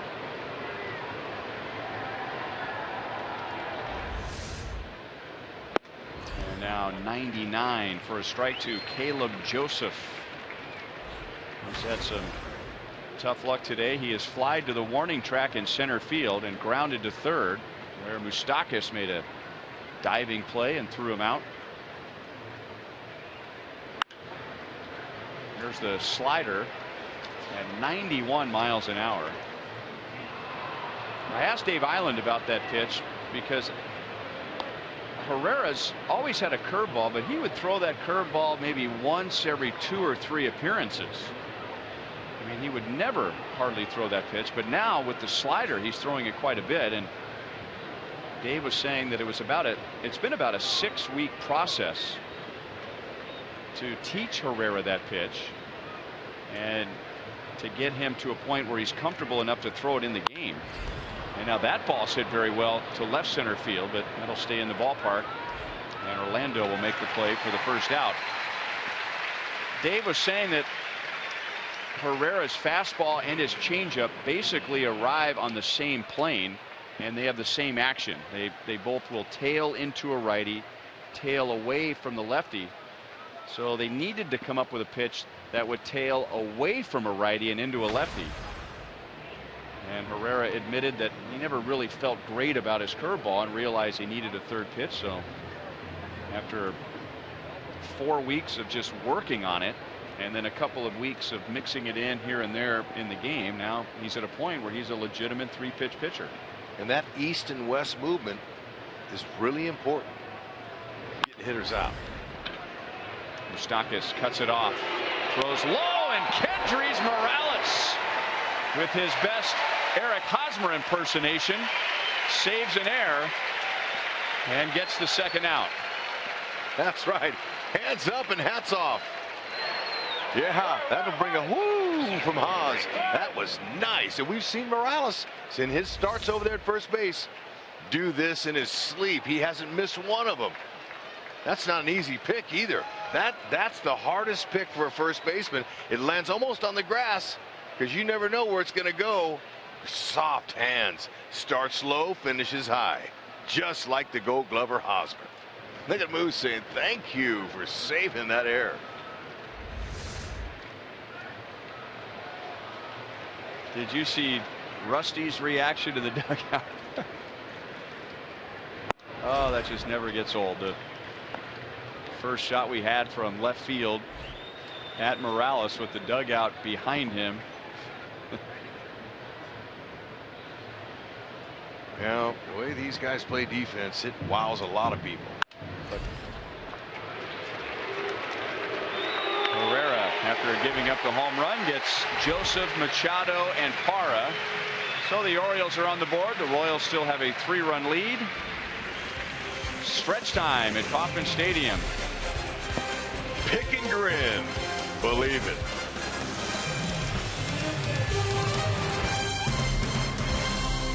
Hey, Rondon comes into the game. Wanted to pass on one story.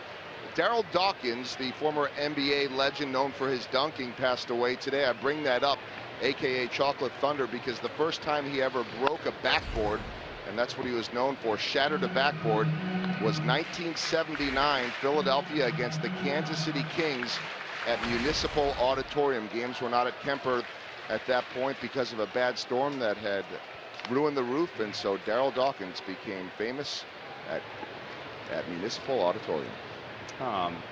Sorry to hear that. When I was a kid in Los Angeles, I was a huge Laker fan, and that was a good time to be a Laker fan, and therefore I was a basketball fan. And when Darryl Dawkins broke that backboard, I mean, that was one of the coolest things I had ever seen in my short life. Yeah. I couldn't believe it. I did not realize that was here in Kansas City. Yeah, sorry to hear about his passing. Is Joel still with us? How old was he, Joel? Just 58, and that surprised me. I mean, I guess in my mind, I would have, thought he was still too young, 63, 64, 65, and then, we were looking over some of the details. Kurt Nelson of the Royals Hall of Fame, who always gets amazing information anyway, and we were looking, and it said, Municipal Auditorium, and we said, well, shouldn't it have been at Kemper, but there had been a bad storm, I think that summer, in June, I think, and the roof was destroyed, and so they were playing a lot of their games, at least the first part of that year, at Kemper. And then we all remember, those of us that were around at least, right, Ryan and Hud, that was what he was known for.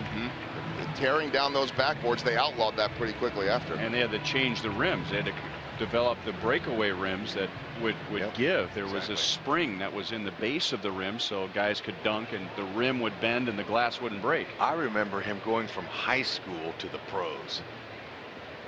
which was a lot more rare then.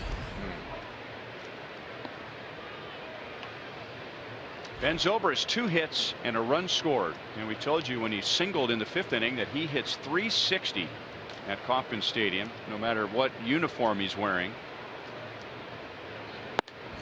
And that is 5th all time. Okay, so to appease the huge audience out there in television land, we'll show you the 4 other guys that are better than Zobrist here at the K in the career, in the history of this ballpark. That ball was hit hard. Giannis with Flaherty losing his balance over at first. The Orioles get the out. The interesting thing here, and this is 120 at bats where Zobrist is. The interesting thing here is that those are all current players. Yeah, that is, you know, that's quite amazing. I mean, Carlos Santana, and last season he probably did all that damage in one series here. And one of the reasons for that is before 2013 the Royals really didn't pitch much, so there were some big numbers accumulating against Royals pitching here or anywhere. That's a good point. After decades of good Royals pitching and in a ballpark that is a good ballpark to pitch in. Morales drives that ball over Davis and up against the wall. And another double for Kendrys Morales.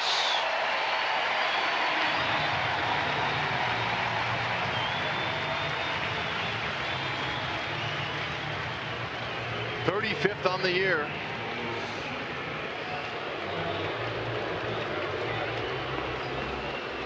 Haas, a rare pinch running opportunity here, and he'll greet Morales with a smile. Nice job. Deserves an ovation from the people. Only Michael Brantley with 38 has more doubles in the American League than Kendrys Morales. Oh man, that ball's right down the middle.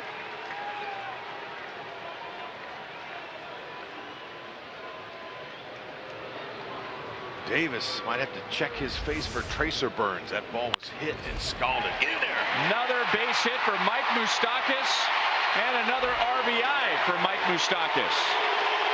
He has a base hit to left field, to right field, and to center field today. And the Royals get yet another run with 2 outs and a runner in scoring position. And as we promised earlier in the game, it's Miller time, brought to you by Miller Lite. Oh my, when you're in a tree, sometimes you look down on everybody, and Moustakas is in that tree. He's had some excellent opposite field hits. He's been going the other way. He's pulling it, and the main thing, he's finding holes and he's driving them in. Defensively, he's no slouch. Look at that action. Tremendous arm, Ventura and company. When you make a defensive play like that, that pumps that pitcher up.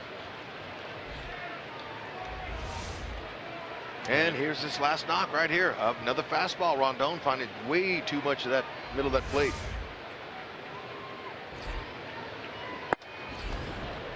.97 miles an hour. 0-2 on Salvador Perez.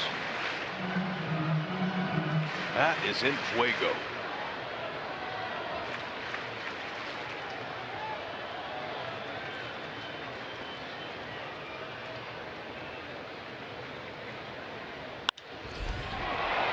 Just foul. A little nifty footwork there by first base umpire John Hirschbeck. Rusty Kuntz evaluating his footwork. Hirschbeck says thank you very much. Look at Hirschbeck just minding his own business. And he says, all right, I'll move. Fine umpire and an even better gentleman. Machado will play it to second base. And that's the inning. The Royals have now scored in 4 consecutive innings. And like they do often in the later innings, the opponent scores and they answer in the next half inning. Inauspicious. Yeah. But we know you're watching and hanging on every pitch. Every word. We learned a little bit about your academic career at Washburn. Yes, and that's been noted around Mid-America. You've been getting some text messages? You have to be cautious. People are actually listening, you know. Oh, boy. Well, I mean this sincerely. You preceded me, at least as a Royals broadcaster, by a couple of years. And in life, too. By a few more years than that. Yeah. But you brought it up. But I know you're enjoying this as a fan back in Lawrence, and I really wish you had the opportunity to experience this every day on a broadcast, in the broadcast booth. Well, yeah, I had my tenure 4 100-loss seasons and a 19-game losing streak, so this is a lot more fun when you think about it. But that was great too, just being part of it. Strike 3 called. Wade Davis. That is the Royals' 12th strikeout today, and 1 down in the 8th inning. This could be an HDH day, maybe. Huh? There have been many of those lately. Could be. Ned was telling us before the game that all of his relievers seem to be ready to go, so we might see that, Bob. All right. Glad you came up here because my feelings were getting hurt. You know, you didn't stop by and say hello to us, but I'm glad you came in. You're so sensitive. Yeah. There you go. Yeah. Ooh, there's my guy. Can you believe it's been 4 years? Yeah. I was just thinking about that the other day. There are times where I just still expect him to walk through the door. May of 2011. Yeah. In fact, we were in Baltimore. Yes, sir. Playing the Orioles right now. We were in Baltimore, and we knew he was very ill, and of course it was still a shock when the time come. But I will never forget where I was when I received the news. This is Chris Davis with 1 out. Well, what are your summers like now that you're not jumping on an airplane with us and traveling around the country this time of year? Well, I run around the state a little bit, but I'm with you guys most of the time, one way or the other. You know, those ratings are up. I'm part of that. There you go, BD. BD, what part of the Royals game do you like the most? They're so well rounded. I mean, do you like the pin? Is it the defense? Is it the starting pitching? Or is it the offense that Frenzy hits nightly? Bullpen's not bad either. Yeah. I like that. I'm telling you. How about that play Morales made at first base a while ago? Did you see Hosmer in the dugout? He was loving that. Big salute. But you got to like the bullpen. I mean, they are sensational. 2-2 on Davis. Oh, Salvi caught that one off the chin. Ooh.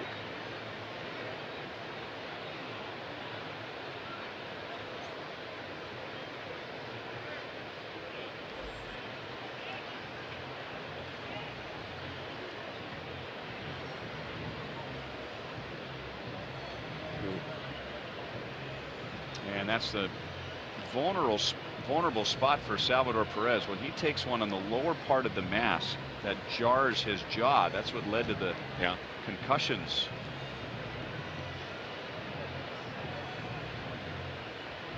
Let's get another look.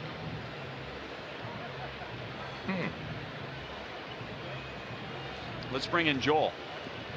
Guys, remember he got hit the other night on the road trip and was talking with Nick Kenny, going through the same type of deal that we're seeing now, and okay, they've ruled that he is okay and he's smiling. There's so much more to this than just trying to check him out and make sure that he's following the eyes right and that he's coherent and all of that. Nick Kenny will now go into a whole nother routine of observing every single one of Salvador Perez's moves. When he gets down to take off his shin guards, is he off balance at all? If he's running at all, is he staggering? Because those symptoms could still come on.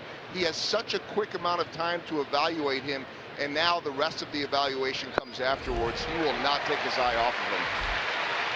Well, you know, Joel, too, they teach catchers at an early age when they first start catching to never turn your head, because when you turn your head, you're going to get exposed. Now, that was an unusual. Salvi knows that, but it was a foul tip, and he was going to try to block the ball, and he just turned his head, and it caught him.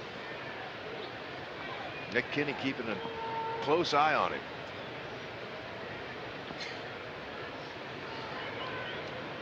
BD, we're on our way to Tampa Bay. We've already established that, and you're last full season with the Royals. I'm sure you'll never forget Salvador Perez's major league debut in St. Petersburg. Picked off a runner right away, caught about 5 foul balls, Yeah. threw out a guy stealing. Yeah.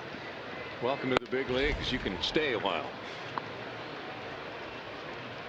You hear about a hitter hitting for the cycle. He almost threw for the That's cycle. right. He picked off a runner at first, he picked off a runner at third, and he came within a foot of picking off a runner at second base in his first big league game.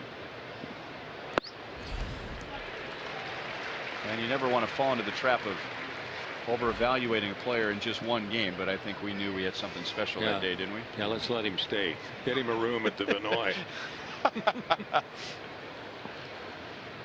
2-1 on Matt Wieters. He has struck out 3 times today. He avoids the strikeout, but Escobar is there, and that is the inning. Good to see you, buddy. Thanks for dropping by. All right, I'll be with you in spirit tomorrow night. Next Thanks, time, Bob. will you tell us when you're coming? Okay. All right. I'll tell you. All right. Bob Davis.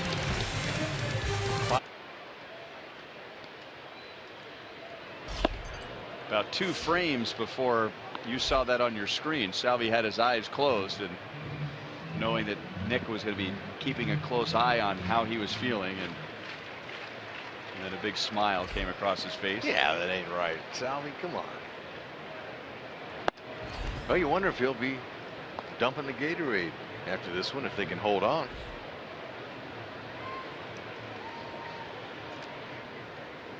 Royals have scored in 4 straight innings. Rios, Orlando, and Infante against Rondon. This is his second inning. Royals have another 10-hit game. They have the best winning percentage in the major leagues when they have 10 or more hits. And Rios has 2 of those hits. He has hit safely in his last 8 games.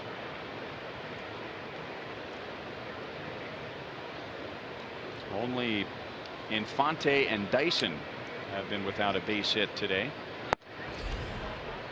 He went too far. 2 balls, 2 strikes. A 1 hour 15-minute rain delay before the first pitch, and boy, you would never know now. It is just gorgeous.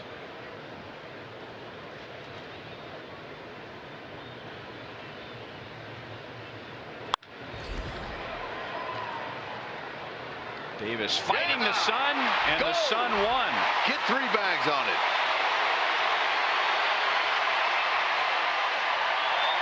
Boy, I don't know if he ever saw it. So Rios ends up at third base with nobody out. And that is his 3rd hit. I don't think he'll get another at bat, but he's a home run shy of the cycle. He'll take that first triple of the year, courtesy of the sun. And it's not pleasant at all when you're a fielder and you lose that ball in the sun. You're trying to stay with it, stay with it, stay with it, and about the time he picked it up, it was too late. Take what they give you.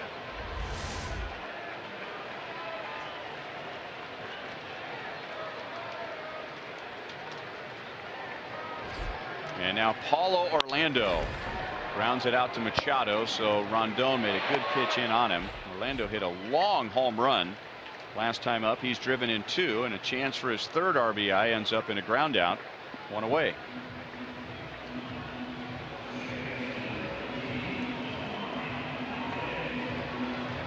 Rondon took over in the 7th inning and gave up the Moustakas RBI single.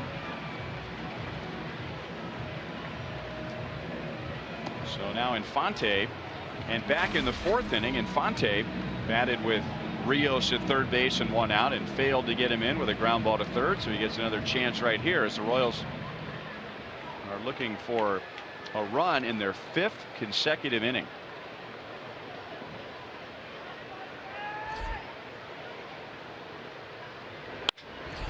And a tumbling play by Giannis. Infante's bat was destroyed by Rondon. 2 down.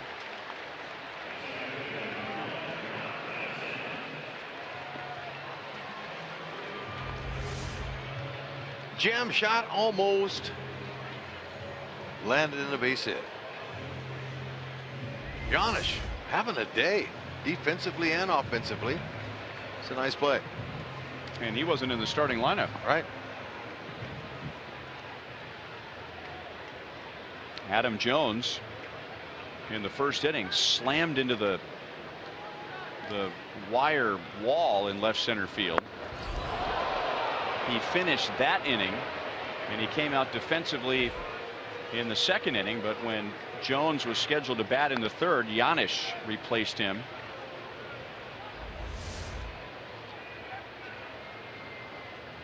Well, that's how you make the hitter move his feet, that's for sure.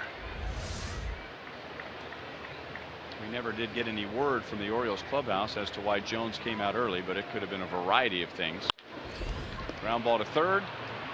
So the Royals had a runner at third with nobody out. Rios is stranded. And now we go to the ninth inning. The Royals are 3 outs away from taking 3 out of 4.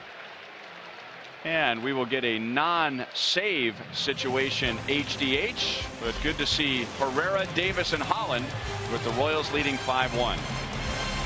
Described as a cranky arm. And that goes back to the game a week ago Tuesday in Cincinnati when he warmed up 3 different times and then eventually got the save in the 13th inning. So with the big lead, the Royals have given him some time to let that arm calm down. Well, 1 ball and 1 strike on Pierce. Believe me, Holland's not the only one with a cranky arm out there this time of year. There's a lot of arms hanging. It's where you reach down and do the best you can, but you know, the fact that Ned Yost has banked so many wins this year and they have a nice lead, he has the luxury of not having to go to him and let him rest that arm. It's worked out. Nice to see Vargas.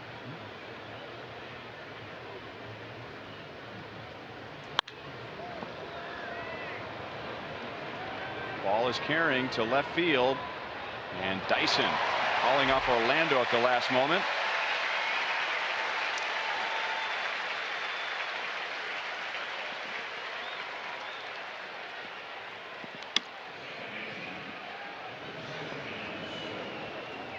Just off the end of the bat at a fastball at 90. It's not used to seeing Holland with a number like that, but look, Ned Yost, we talked about it earlier in the season when his velocity was down. Ned was saying, I don't care, he still knows how to get hitters out. And I mean, how many closers have been successful that didn't even throw 90? Well, and Holland has proven this year, after going on the disabled list and coming back, and he had another stretch of games earlier this year where he didn't go on the disabled list, but he needed some time to recover. And now he's 0-2 with Scope. His physical makeup is such that the more he pitches, the stronger his arm is. Some guys are the opposite. The more time they have off, the more arm strength they gain. So he hasn't pitched since Saturday, and with a 4-run lead, probably just wants to throw strikes. That fastball's at 91. That ball is down. And Scope will go into second base with a 1-out double.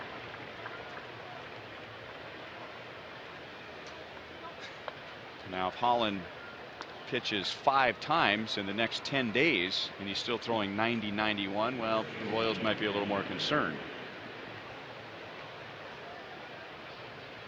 But he had a stretch of save opportunities earlier in the year before and after he went on the disabled list, and his fastball was only 91, 92, maybe 93, and then just a week or so ago he was back up to 95, 96.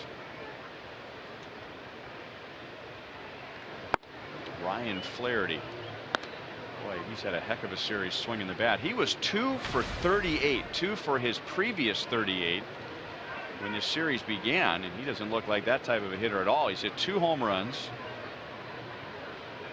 and has made some loud outs. 1 ball, 1 strike.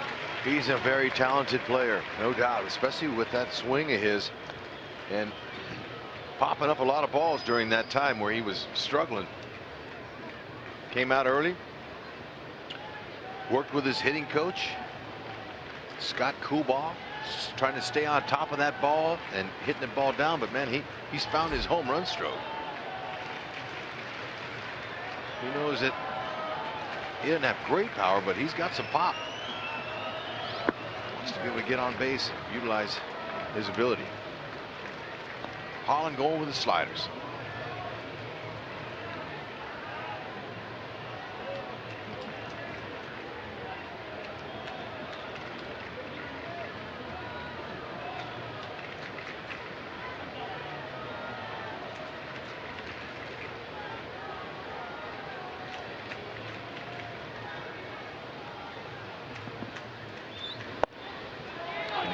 Over the outside, 2 balls, 2 strikes. Flaherty doesn't agree. That ball wasn't even close, is what he told Bill Welke. Well, sort of close. And it's getting late. Umpire's got a plane to catch.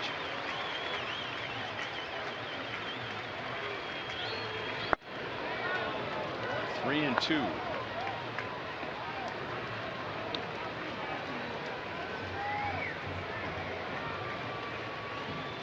You know, the umpires, they don't have a chartered plane that they get on.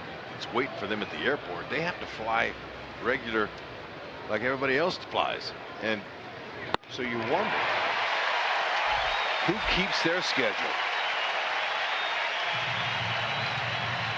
Long delay like this, you know, they had earlier plans, I'm sure. But anyway, tough job of hitting this. That slider, beautiful. Good execution down the zone. Fans starting to feel it. What a nice little short homestand. A little over 21,000 for an afternoon game on a school day.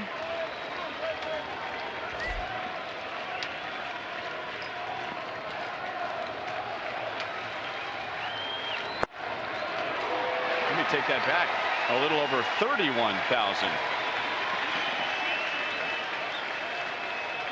Not sure if all 31,000 showed up today, but that's the paid attendance. 31,155.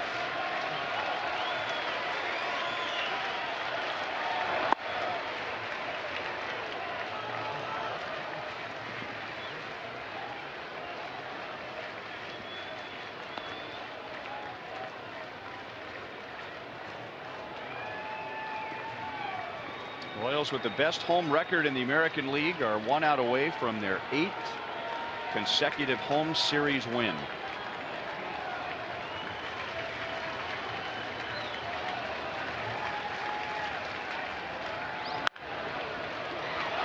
Fair ball.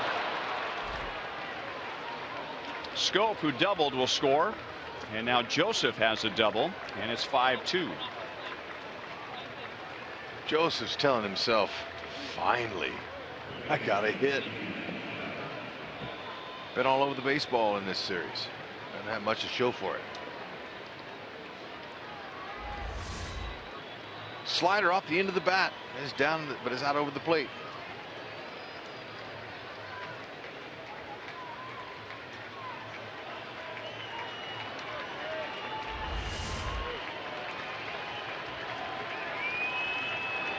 Manny Machado takes ball 1.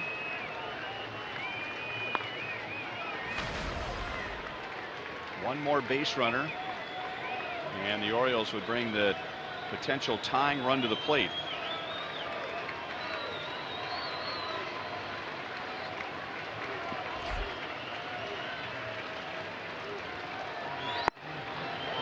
At the knees, and now Machado is frustrated with the strike zone. Luke Hochevar warms up for a 3rd time today.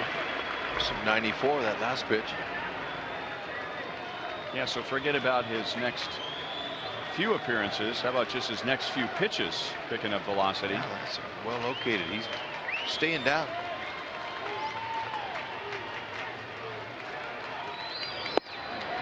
And that's a strike. 1-2.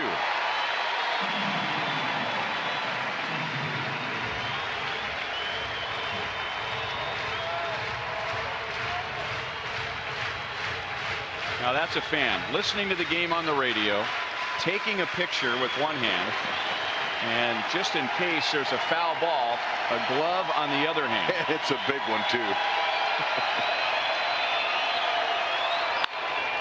Base hit left field. So Manny Machado down in the count, drives in Caleb Joseph. And Gerardo Parra comes to the plate as the potential tying run. And Dave Island's going to go out and have a little chat with Greg Holland.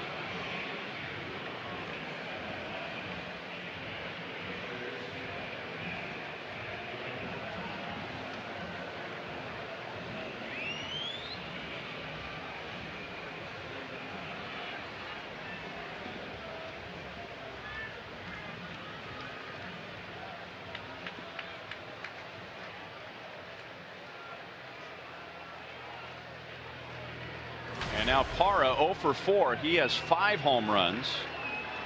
And typically after him, Adam Jones would be coming up with 24 home runs, but Jones left the game in the 3rd inning with an injury.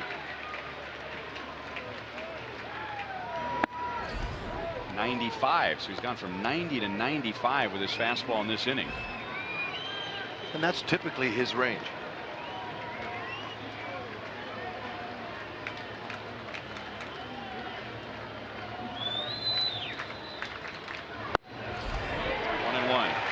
Again with 95.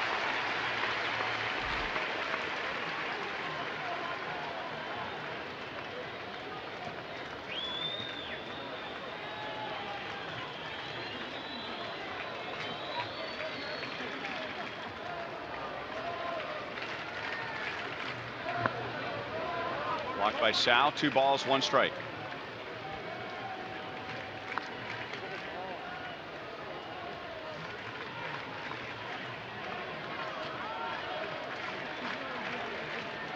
Three pitches for Holland, pitching for the first time since Saturday.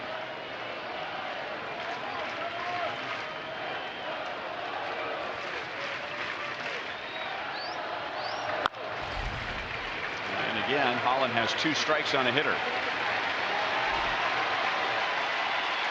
Energy level starting to come up here at the K.